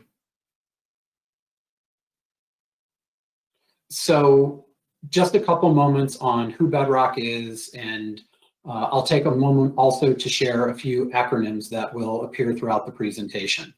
So 35 years ago, Dan Gilbert and a couple of other people founded Quicken Loans, which is today the nation's largest mortgage lender. In that 35 years, Dan has also helped launch well over 100 other businesses. And 10 years ago, Bedrock became the real estate arm of Dan's holdings. His interests are predominantly Detroit and Cleveland, so very Midwest based. What I can share is first an acronym. We do not have employees. The folks that work for the various organizations under our umbrella are called team members. So if I say team member or you see TM, that's what I'm referring to. And then secondly, the array of companies all under the umbrella of Dan's Holdings are the family of companies. And so you'll also see from time to time me using FOC, family of companies, or referring to it. So we do not look just at Bedrock's roughly 650 employees, but instead the nearly 20,000 people that we employ in Detroit, and it's closer to 22 or 23 nationally. We operate in a handful of other markets. So a lot of what I'm going to talk about today is Detroit specific, but I wanted you to have some context. So Bedrock. Today, 10 years into our existence, we own over 100 properties in and around Detroit, and again, a few in Cleveland. That is aggregating to north of 20 million square feet of space. Even in the midst of COVID, our occupancy is north of 90% across the entire portfolio. That encompasses 350 unique tenants, predominantly office and retail, but there are clearly residents. There are some folks that operate in other spaces, but it's a pretty diverse group. And my team is responsible in Detroit specifically for managing about 19,000 parking spaces. So next slide. So a quick look at parking demand and the universe, and this is very contextually important for where I'm going later in the presentation. So the city of Detroit has approximately 66,000 parking spaces, which is a lot. We, Bedrock, are responsible for the management and operation of nearly a third of those spaces. What's more shocking is that on any given day pre-COVID, we had assigned that just north of 19,000 parking spaces to upwards of 23,000 individuals. So much like a hotel or an airline, we are overbooking because demand and behavior patterns, and this is where I'll tie into Sawyer's push for data over and over. Data lets us understand commute patterns and behaviors so that we can do this in a way that doesn't deliver an off-angle experience, much like some of you have unfortunately been on an airplane or arrived at a hotel that was overbooked. So we use that data and that same model to leverage the spaces that are available to us. The map just colorfully shows our assets relative to what's public and what's private. Not hugely important, but again, for context. Next slide, please. So Bedrock, as Detroit's largest real estate developer, has its own pipeline of projects that are in the works. There are physically cranes in the sky helping bring to bear new office, residential, hospitality, and retail projects. Most of our projects are mixed use. And so what this demonstrates to you is over the next several years, and I would say COVID has slowed this timeline down. So the timeline probably extends not just into 2023, but early 24 at this point. If you use the allocations that I've noted, 3 spaces per 1,000 square feet, which is extraordinarily high for a dense urban environment, 1 space for every 1,000 square feet of retail, 1 space for every residential unit we're planning to deliver, and half a space per hotel key, the suggested demand we're creating is nearly 13,000 additional parking spaces. Even in reanalyzing this data in a COVID world, understanding that people's behaviors will be different, there'll be different schedules in terms of how people come to the office, how space is used, we're still projecting a deficit over the next several years of 5,100 parking spaces. So that's an extraordinary demand on very limited land. And let me be clear before I go any farther, I can't imagine anyone on this meeting today will disagree. Parking is not the highest and best use for space. It can be very lucrative, but that doesn't mean it contributes to what makes our cities great. And it certainly doesn't allow us to attract and retain talent. So while parking may be necessary, this is not where we want to devote our dollars. And speaking of dollars, next slide. Bedrock has a reputation based on its credo of delivering unique experiences through real estate, of spending a little bit more than the average to bring our projects to market. We believe that the added amenities, curb appeal, higher touch experience that we deliver to people makes them come back time and again. And so on average, you could probably build a parking space above ground for $30,000, $32,000, depending on where you are in the country. We spend closer to 40. But you can see that if I had to build those 13,000 parking spaces, it would be $500 million. And again, I think everyone on this call can agree, $500 million can be deployed to far better uses than more parking. So that was the world that my team managed pre-COVID before we began exploring what we not only can, but should be doing different and better. So next slide. So I approached our leadership and proposed that, as I said just a moment ago, we can do better and we need to do better. As a developer, as a concerned corporate citizen, and as someone in a position to really shape a city and a region, we do not, despite being the home of the automobile, the big three, and world-renowned as the Motor City, we should not have everything built around people driving alone everywhere all the time. It is not the best use of their time. It's not providing the best utility to the space. And ultimately, it's also not really returning on the time people spend in a way that makes it feel high value to them as individuals. So we decided that we would embrace change across sort of 3 areas or pillars. Culturally as an organization, through different and better use of technology, and through policy change. And I'm going to get into each of those briefly. So if you feel that there's anything that I miss or don't touch on in the depth that you'd like, please by all means save those questions. I'm really excited to help you understand why we did what we did. The last thing I will offer is not only did we seek to save some meaningful portion of that $500 million I referred to and deliver better experiences, but our organization, like many larger employers, include the cost of parking as part of someone's benefit and comp package. And we also had parking locations that were not a walkable distance to someone's office or desk. And in that instance, we also covered the cost of connector shuttles and other types of transit to the tune 3 years ago of over $30 million before we began annually, before we began deploying these changes.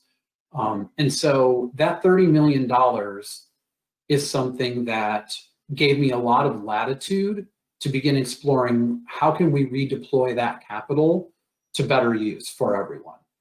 Next slide. So My Commute is our self-branded Loom platform. My team and I spent a meaningful amount of time exploring the companies that operate in a space very similar to Sawyer's Group. And it was incredibly transparent to us that Loom was the right partner for a variety of reasons.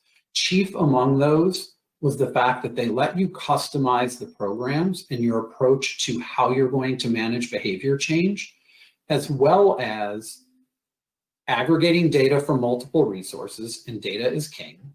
And last of all, their approach was really thoughtful in that it allows a direct tie-in to human resource and benefit platforms, so that if you're choosing to incentivize certain behaviors or disincentivize through a cost, you're tying directly into payroll to have those behavior levers feed into someone's paycheck in a way that is seamless. So the long and short of it here is, again, as Sawyer talked about, we have a web browser and mobile app experience.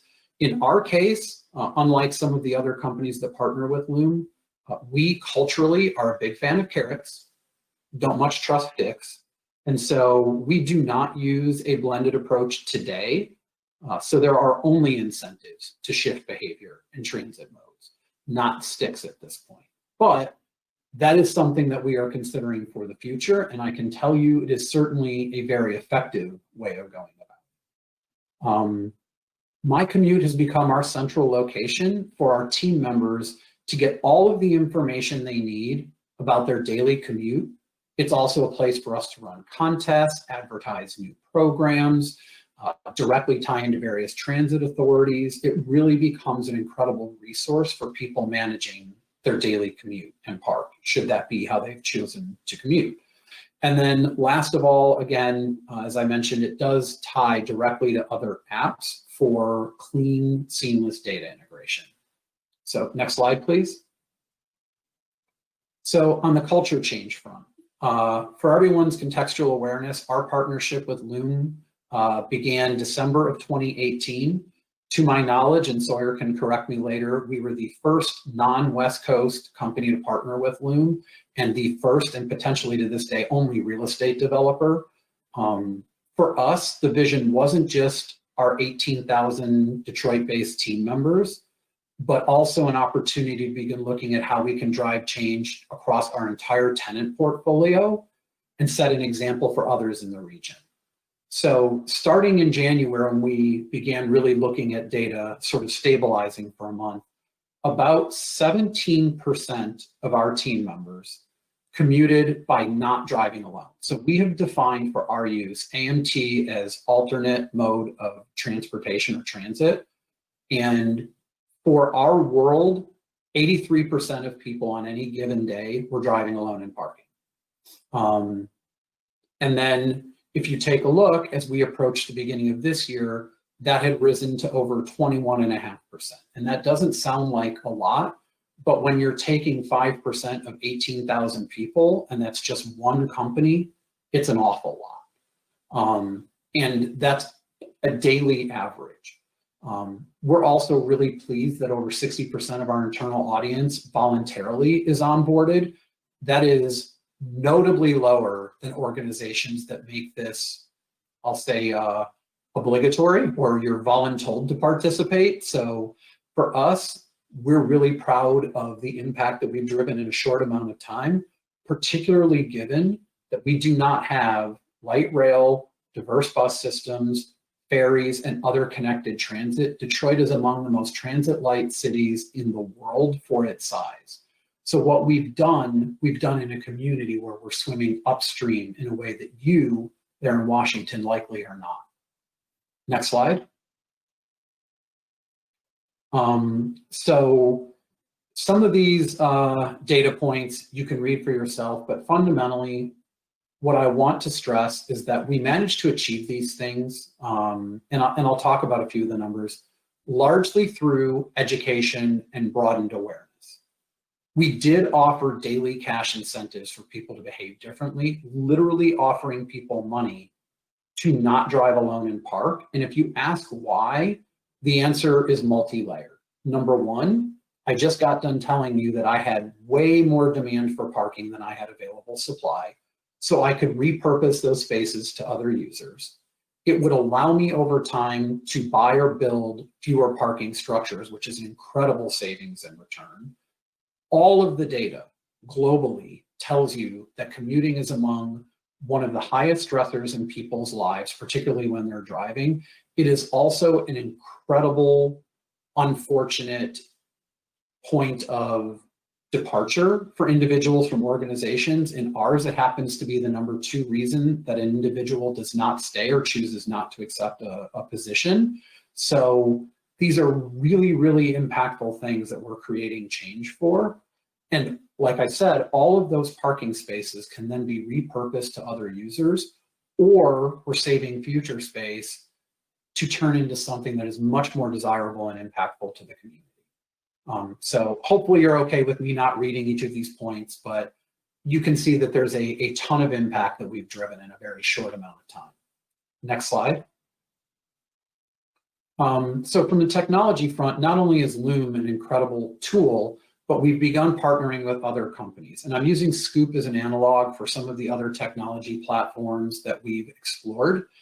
I chose this one for 2 reasons. In Detroit, the lowest barrier to entry for people doing something other than driving alone is carpooling, because then they're still in a car, not using some form of broader public transit. I also use it because it was the first program that we launched that was available to all individuals commuting to and from the city of Detroit. We helped sponsor the launch of Scoop in Detroit, and now every single commuter to and from the city can choose to opt in and use the program for carpool matching. If you're not familiar with Scoop, I equate it to Tinder for carpool, and that's a really serious reference. You do get to effectively sort of set your own parameters for when you're coming and going, whether you want to ride or drive. It suggests matches, you don't have to accept them. And the difference between a company like ours subsidizing this program and an individual just using it is what I said. In effect, employers like Bedrock and the family of companies can choose to defray the cost of getting matched in a carpool. So we're really proud that in the time this launched, which was beginning in May of last year, we're nearly at 40,000 trips, and that total roughly stops and goes flat in March when we began working predominantly remote and COVID constraints began to take hold in Michigan pretty heavily. Next slide. On a policy change front, we got our organization to commit to subsidizing transit passes for team members. So the first thing we did as a demonstration of support for the Q Line, which is a short light rail system, only runs just over 3 miles, so you're talking a rough 5K end to end. All organizational team members were given a Q Line pass to use at their discretion for, once it launched, the first 15 months. And you can see how many passes that equated to. Because it is a short run, it doesn't generate a ton of ongoing engagement, but it has been incredibly useful for people getting to meetings, after work events. One of the universities downtown is on the line, so people that are taking classes and various degree programs can go back and forth. So it's been tremendous. We're also really, really proud to have sponsored bus passes for anyone that wants to use them. 300 doesn't sound like a lot, but again, I will tell you, in a community that has long been pretty transit resistant, it's an incredible start.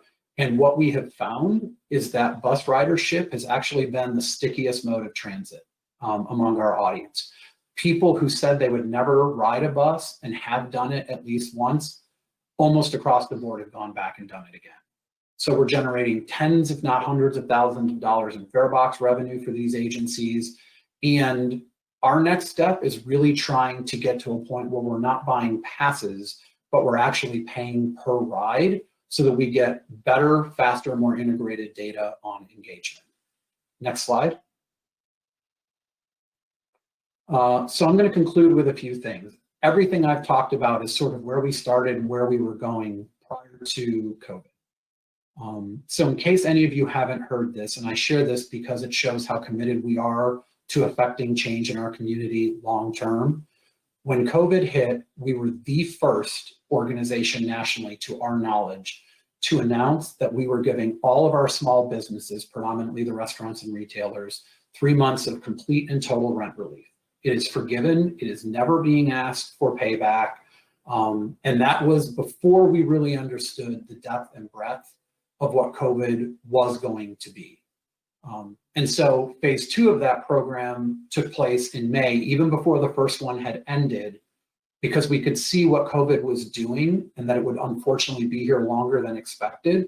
And so again, we announced what we believe is first, if not only of its kind nationally.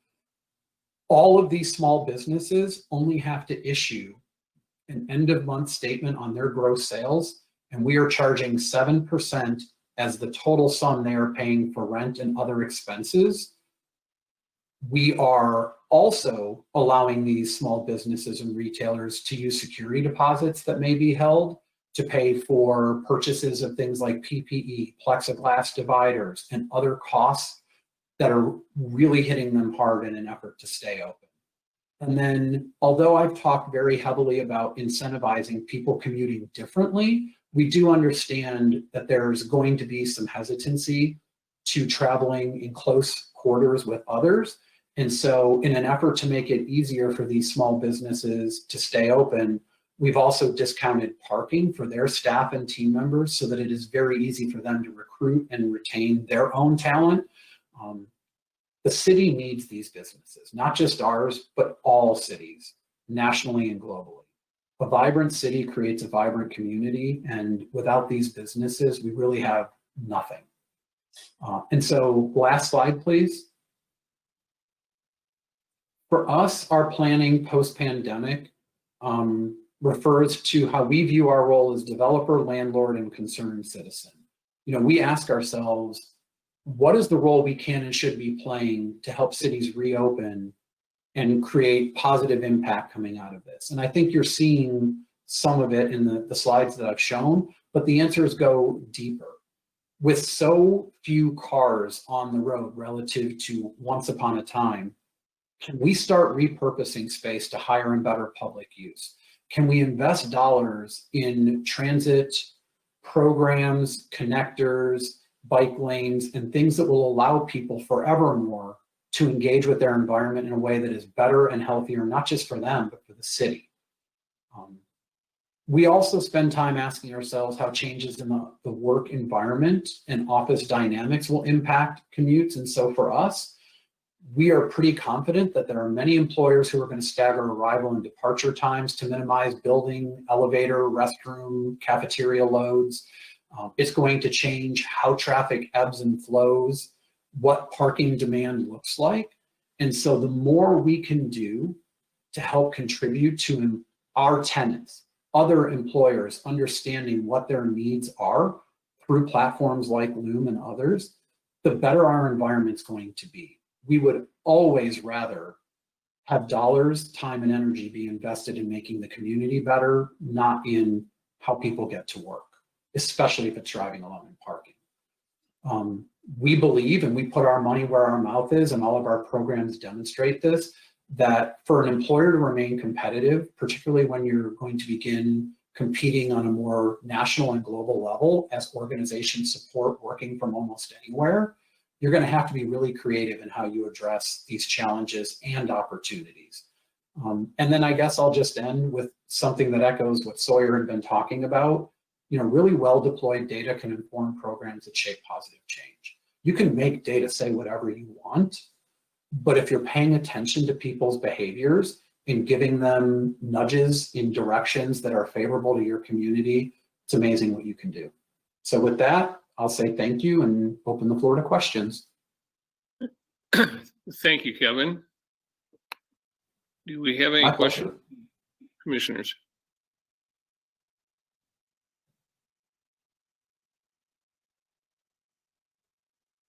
I'm not seeing any, but there you go. Rima. I got the mute. I'm getting yelled at already. Turn your mic on. I always can come up with questions. Kevin, this was really good and very thought-provoking, and you should be applauded for what you guys are doing in terms of leading the private sector and serving as an example of the kind of creative things that everybody can do to help make community better together. And I think that should be applauded.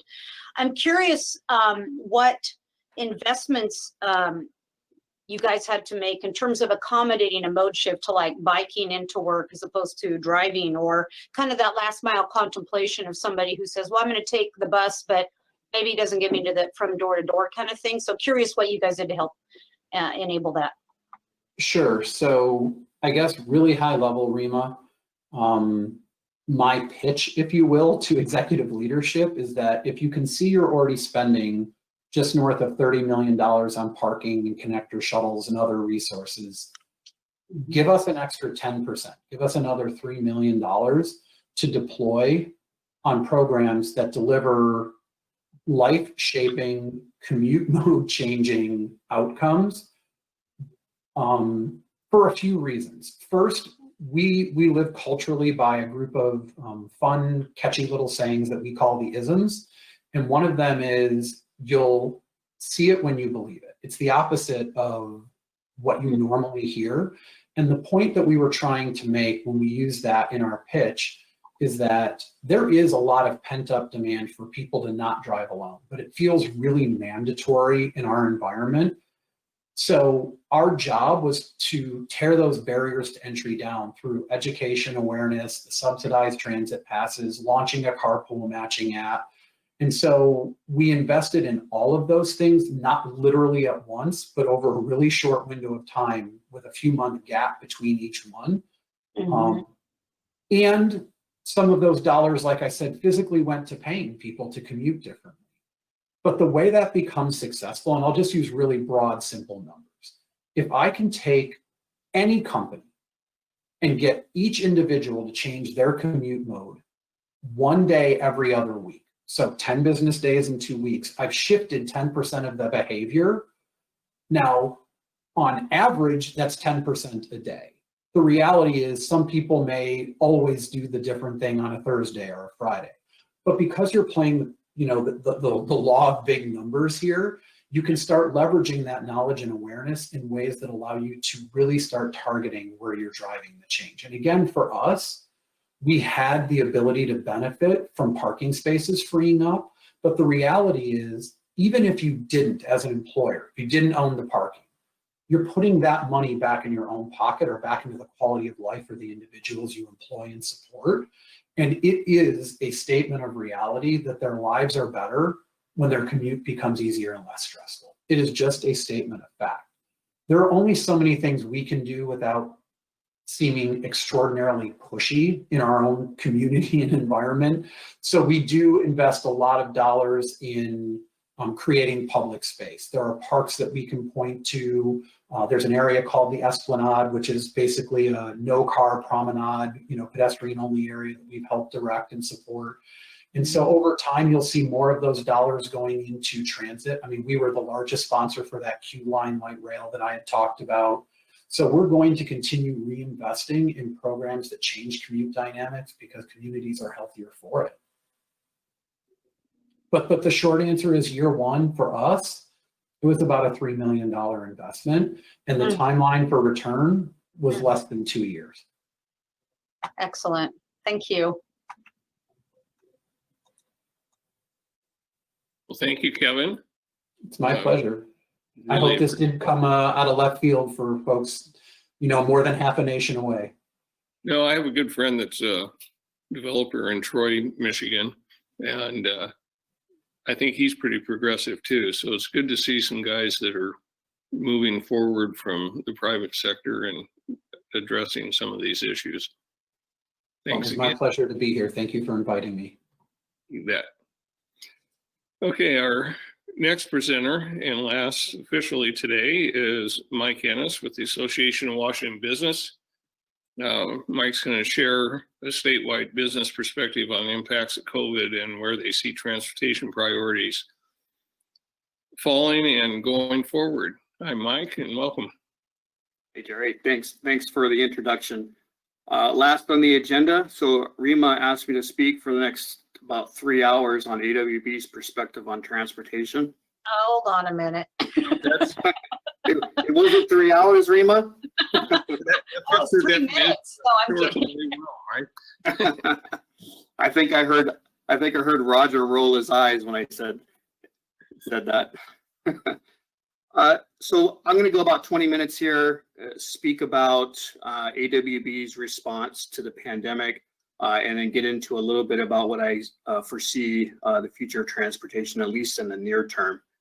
I don't have a presentation, so I'm just going to verbally discuss this. And I'm glad you have a little slide up, so I don't have a big giant head in front of her, floating head speaking to everybody. Let's see. So I've spoken to the commission a number of times before, but in case you're new or haven't heard me in prior years, I'll give you a little bit of introduction of AWB. We're the state's largest and oldest business association. We have about 7,000 companies who belong to our association, anywhere from the large companies like Boeing and Microsoft to the one-shop plumber up the street. So that can lead to a pretty diverse set of issues that we work on. But we're proud of our membership and proud of our ability to convene the business sector, even despite the broad viewpoints that all of our members have. In February of this year, we were marching forward, implementing our strategic plan for the year, and then COVID hit, and just like I think most other businesses in Washington, we had to pivot. In early March, we started a regular webinar series that connected employers to the latest updates from state and federal officials and information on vaccines, federal loans, and support for the agriculture industry. These webinar series featured many state leaders, and the first one included the governor, and we had about 1,200 folks attend that first webinar that we provided. Overall, we produced dozens of these programs with most up-to-date and practical information for employers. Some of the topics included medical research, reopening safely, access to emergency funds, and many other topics. We also stopped a lot of what we were doing and reached out to all 7,000 of our members. I got a list and had to start calling members every day to talk to them, connect with them, figure out how the COVID response was impacting them and what things we could do to help them keep the doors open and pay bills. So that was a good learning experience for us. Some of those calls were very hard, but it was a very valuable exercise that we went through. AWB also created a COVID-19 resource page for employers. The page became a centralized go-to resource for businesses to find information about grant opportunities and how to file for unemployment, and the latest public health guidance, all of which was very important at the time and continues to be used today as well. And as I mentioned, our membership being very diverse comes with very diverse capabilities also, from manufacturing and retail to aerospace and big tech. And when the PPE shortage struck the region, our members stepped up to the plate in a very big way. We rallied several companies to transition to making hand sanitizer, masks, face shields, and other protection devices. The business community saw a public need and they filled it. We highlight several of these examples in our recent edition of our magazine. If you're not familiar with the magazine, it's called Washington Business, and many of the examples of the companies who transitioned over to making PPEs are covered in that edition. I encourage you to read it. They're very interesting to learn how the business community stepped up.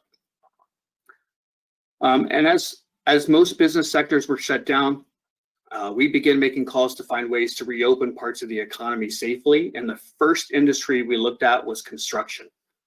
AWB partnered with the West Coast Coalition of 5 other employer associations, which included the statewide business associations and their roundtables in California and Oregon.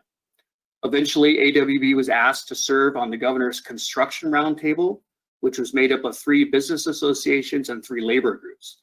And I'll remind you, this was before any reopening guidance had been created. I served on the group for AWB and very proud of the work that we were able to accomplish. It was challenging in the beginning, but we had a common goal, which was worker safety and to get boots on the ground and hammers swinging as quickly as possible. In some of our early discussions, we had to stop thinking about different construction types like residential, commercial, and highways, but instead focus on risk levels. Once we did that, the entire conversation changed. Focusing on low risk, medium risk, and high risk activities captured all the categories of the construction types. It kept everybody at the table, and it gave us a structure to build guidance around. The governor supported this approach, and it became the basis for reopening other industries, in particular all manufacturing, and eventually the governor's strategy of phasing counties back open once they reach certain performance criteria. AWB also partnered with our Grassroots Alliance, and our Grassroots Alliance is a partnership with most of the local chambers of commerce spread out throughout Washington state, and we distributed 800 digital thermometers to employers who needed them. In April, we launched the Rebound and Recovery Task Force.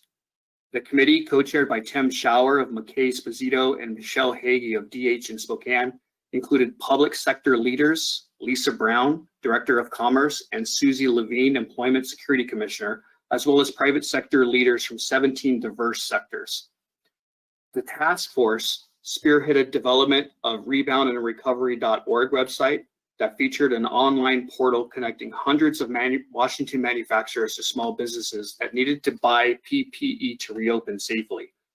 Many of the manufacturers adjusted their operations to produce PPE in the state, and the website also offers a business toolkit with information and resources needed to help employers safely reopen. With the PPE portal and the business toolkit, the website had over 20,000 visits and 2,000 downloads of safe work plans by July. This task force continues to meet with a focus on economic recovery. In July, AWB partnered with other business associations to lead a public mask campaign.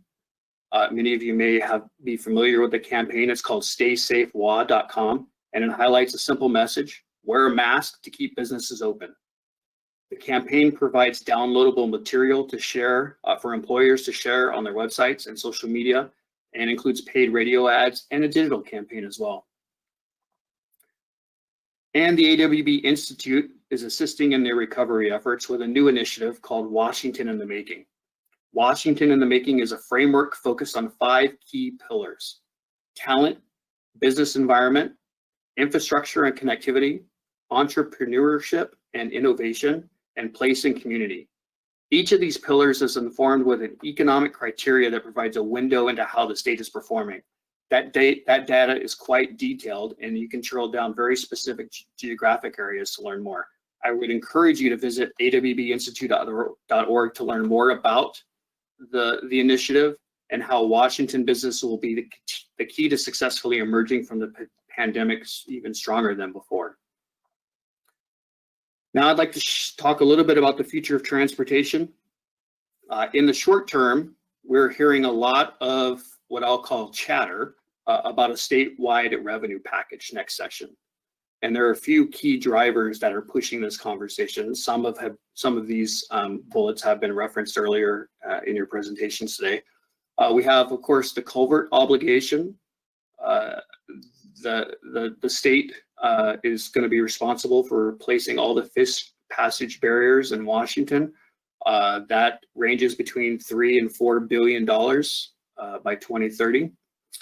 We also have the COVID impact. I've heard Secretary Millar, Roger, I know you're on, mention that at one point during the height of the response, that the state was losing about $100 million a month in transportation revenues. And of course, you've got the ramp up to that window and then the ramp down from the other side of the window as well. I haven't heard what the current number is, but I would expect it's somewhere between $800 million and $1 billion going into session next year. The 976 decision by the Supreme Court helped quite a bit in not making the funding hole as big as it was. And then we also have our overall infrastructure need. A couple of years ago, AWB partnered with 3 other large associations in Olympia, ports, cities, and counties, and we did a needs assessment of infrastructure across Washington. This spanned beyond just roads and highways, but included energy projects, water projects, communication projects, as well as transportation infrastructure as well. And what we found is that Washington's total infrastructure needs amounts to over $200 billion. That's a significant number. The transportation figure was a little bit lower, but represented the bulk of it. So the total need of infrastructure in Washington remains, despite the COVID impact. I think we'll continue to see a need for additional infrastructure moving forward. So there's been quite a response to those drivers. The legislature last year funded a needs assessment through the Joint Transportation Committees. They partnered with Burke Consulting and they conducted the needs assessment and came up with a really detailed report about what the transportation needs are across Washington. And they also were tasked to create a task force to look at revenue options. AWB is part of that task force. We've met 4 times over the fall and winter months, or going into winter months here. And the task force is going to come up with a list of recommendations to the legislature on how to fund those transportation needs in Washington. The task force, of course, is chaired with 2 co-chairs, Judy Cliburn, who's the former chair of the House Transportation Committee, and then Larry Crowder, who's the CEO of Spokane Airport. The 2 co-chairs have been fantastic in leading the task force to get to our report to the legislature. The report is in draft form. It has not been finalized yet, but I expect we'll see something here shortly when it goes to the legislature next month. As part of the response, there are also legislators who are drafting transportation proposals that we will see, or I should say transportation package proposals that we'll see during session. I'm aware of 4 currently, and there may be more. Of course, Senator Hobbs has had a proposal the last 2 years I expect he will have a proposal again in January. Representative Phi, Chair of the House Transportation Committee, has indicated he will have a proposal also, and he's currently going through a statewide a stakeholder listening session to gather input from stakeholders to help inform what his proposal looks like. AWB is also proposing in that listening session with Representative Phi. As far as AWB is concerned, the business community has supported statewide transportation packages in the past. We recognize the correlation between infrastructure and economic development. We believe there is a return on that investment. So the higher taxes are actually purchasing something that contributes to economic development. We recognize that, and therefore we support generally transportation packages. We participate with the Keep Washington Rolling group, which is a group of business, labor, and environmental groups that come together when a transportation package is proposed to help push those across the finish line. And then last year, we conducted a listening session with our members. We went to about 11 cities across the state and solicited input from the business community on what a transportation package should include or should not include. We'll likely update this list of principles, which I'll go over here in a second, later this year to go into, so we can have a new list that incorporates some of the COVID concerns going into session next year as well. But some of these key principles I expect will stay the same. One of them is, and we do recognize the need for additional revenue. So the business community would support additional revenue to fund transportation infrastructure. That's a key element in any principle statement, I think, that gets behind a package. We do believe that we should increase funding for preservation and maintenance, and we should stop making the problem worse. And what I mean by that is every time we pass a package, we obligate the state to additional infrastructure that we have to take care of. Now, we do increase funding for preservation, but it's never in the amount that we need, nor does it take into account the additional infrastructure that we just obligated the state for. So we believe that while not only should we increase funding for preservation and maintenance, but we should account for the additional infrastructure that we're adding to the state rolls so we can take care of it in the future as well. So we're talking about a pretty significant increase in funding preservation and maintenance in Washington going forward. AWB also supports a reform package. We saw a robust reform package in the lead up to the 2015 Connecting Washington proposal. And likewise, we support additional reforms going forward with this package as well.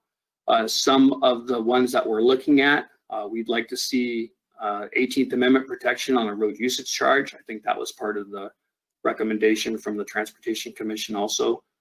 We want to take a look at 601, maybe look at 601 reform with fund transfers.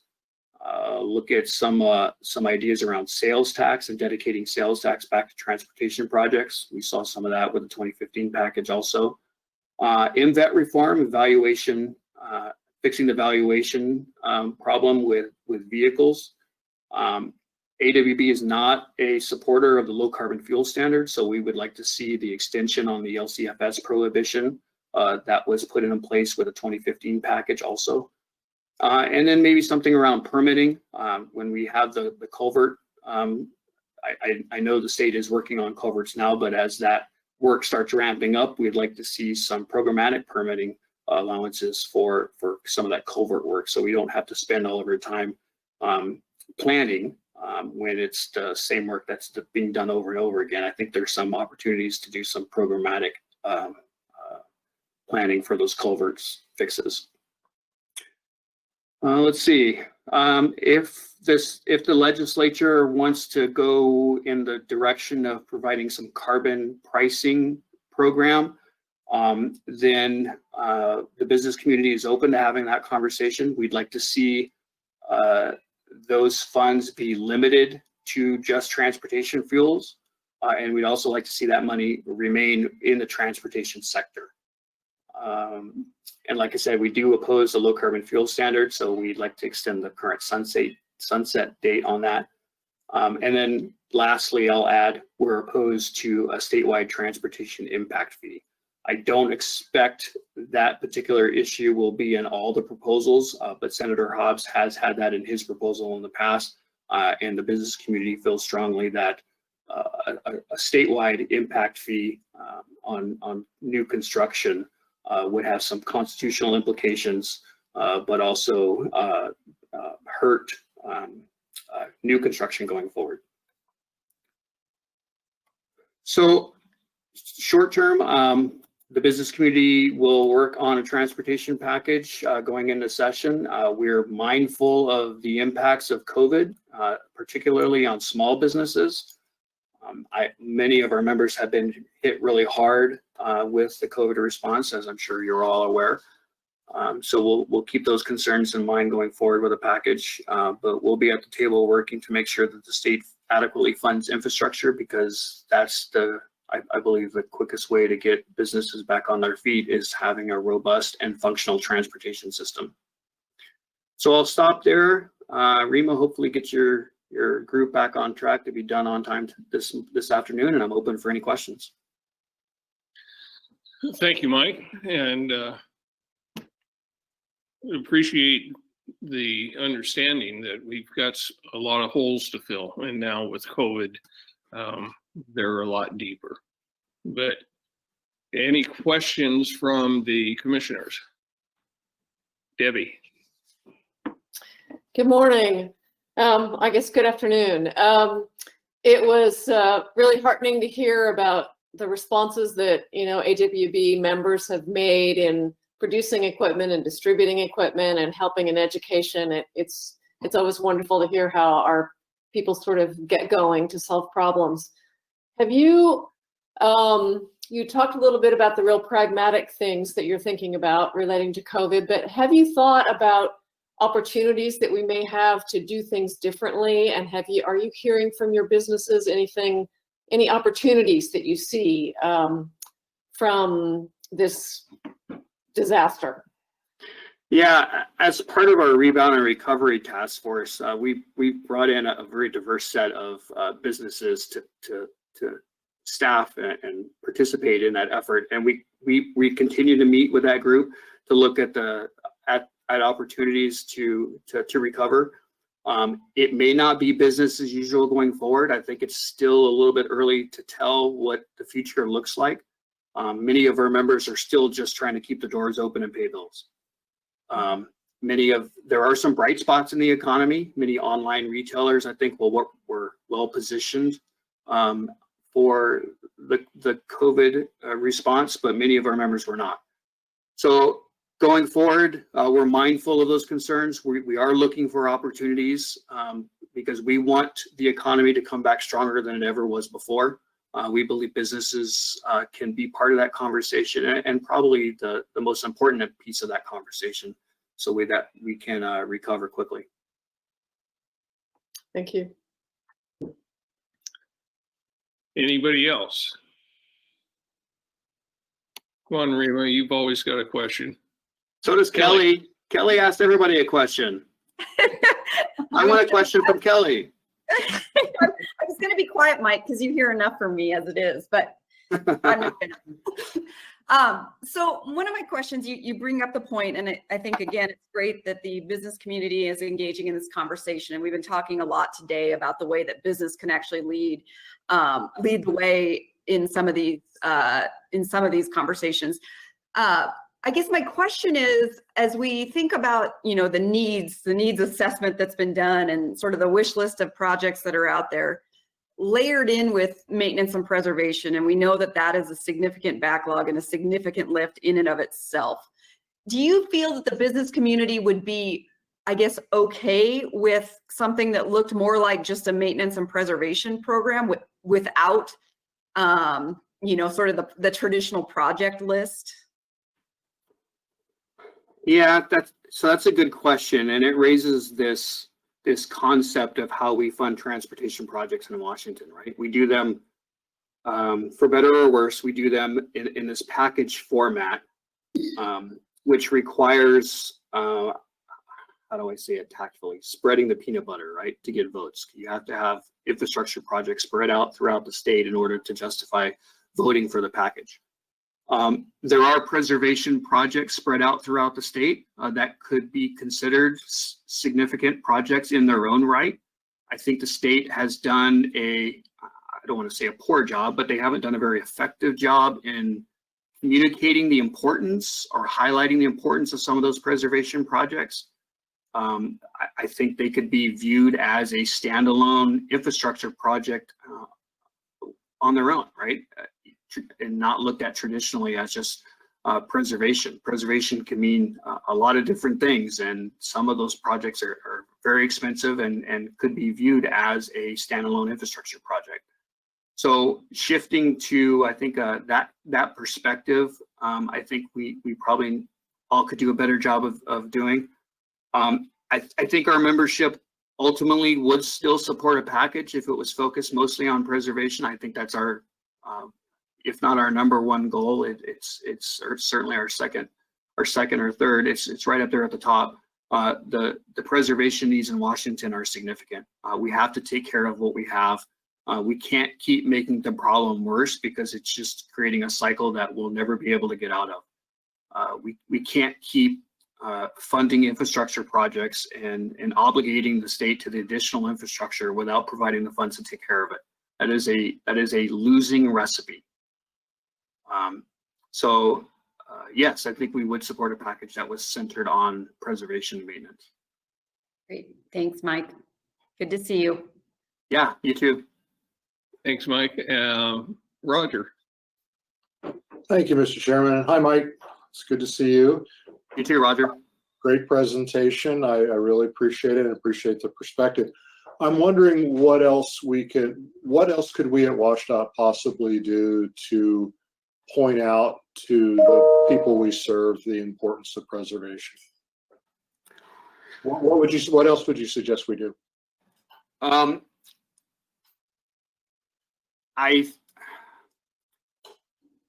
think if there was a list of preservation projects that talked about why they're being done, showed the benefits of them, you know, like your nickel at work signs that we had with the nickel project list a couple of years, or actually it's been a couple of decades ago now.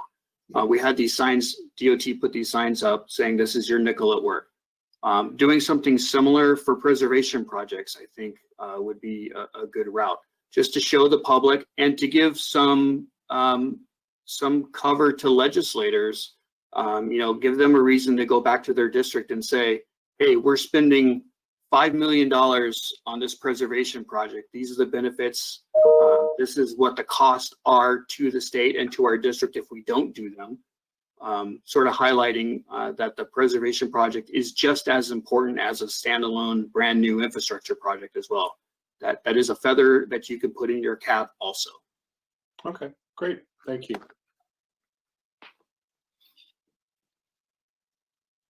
Thanks, Mike. And I think that's a really good thought, especially when we talk about economic development and continuation of our freight mobility and all those other things that are business related. The preservation frequently, I think, is just as important as a new project. So, any other questions from commissioners? I see none. So thank you very much. It was good seeing you. And Thank you, Gary. Good seeing you too. We'll see you soon, I hope.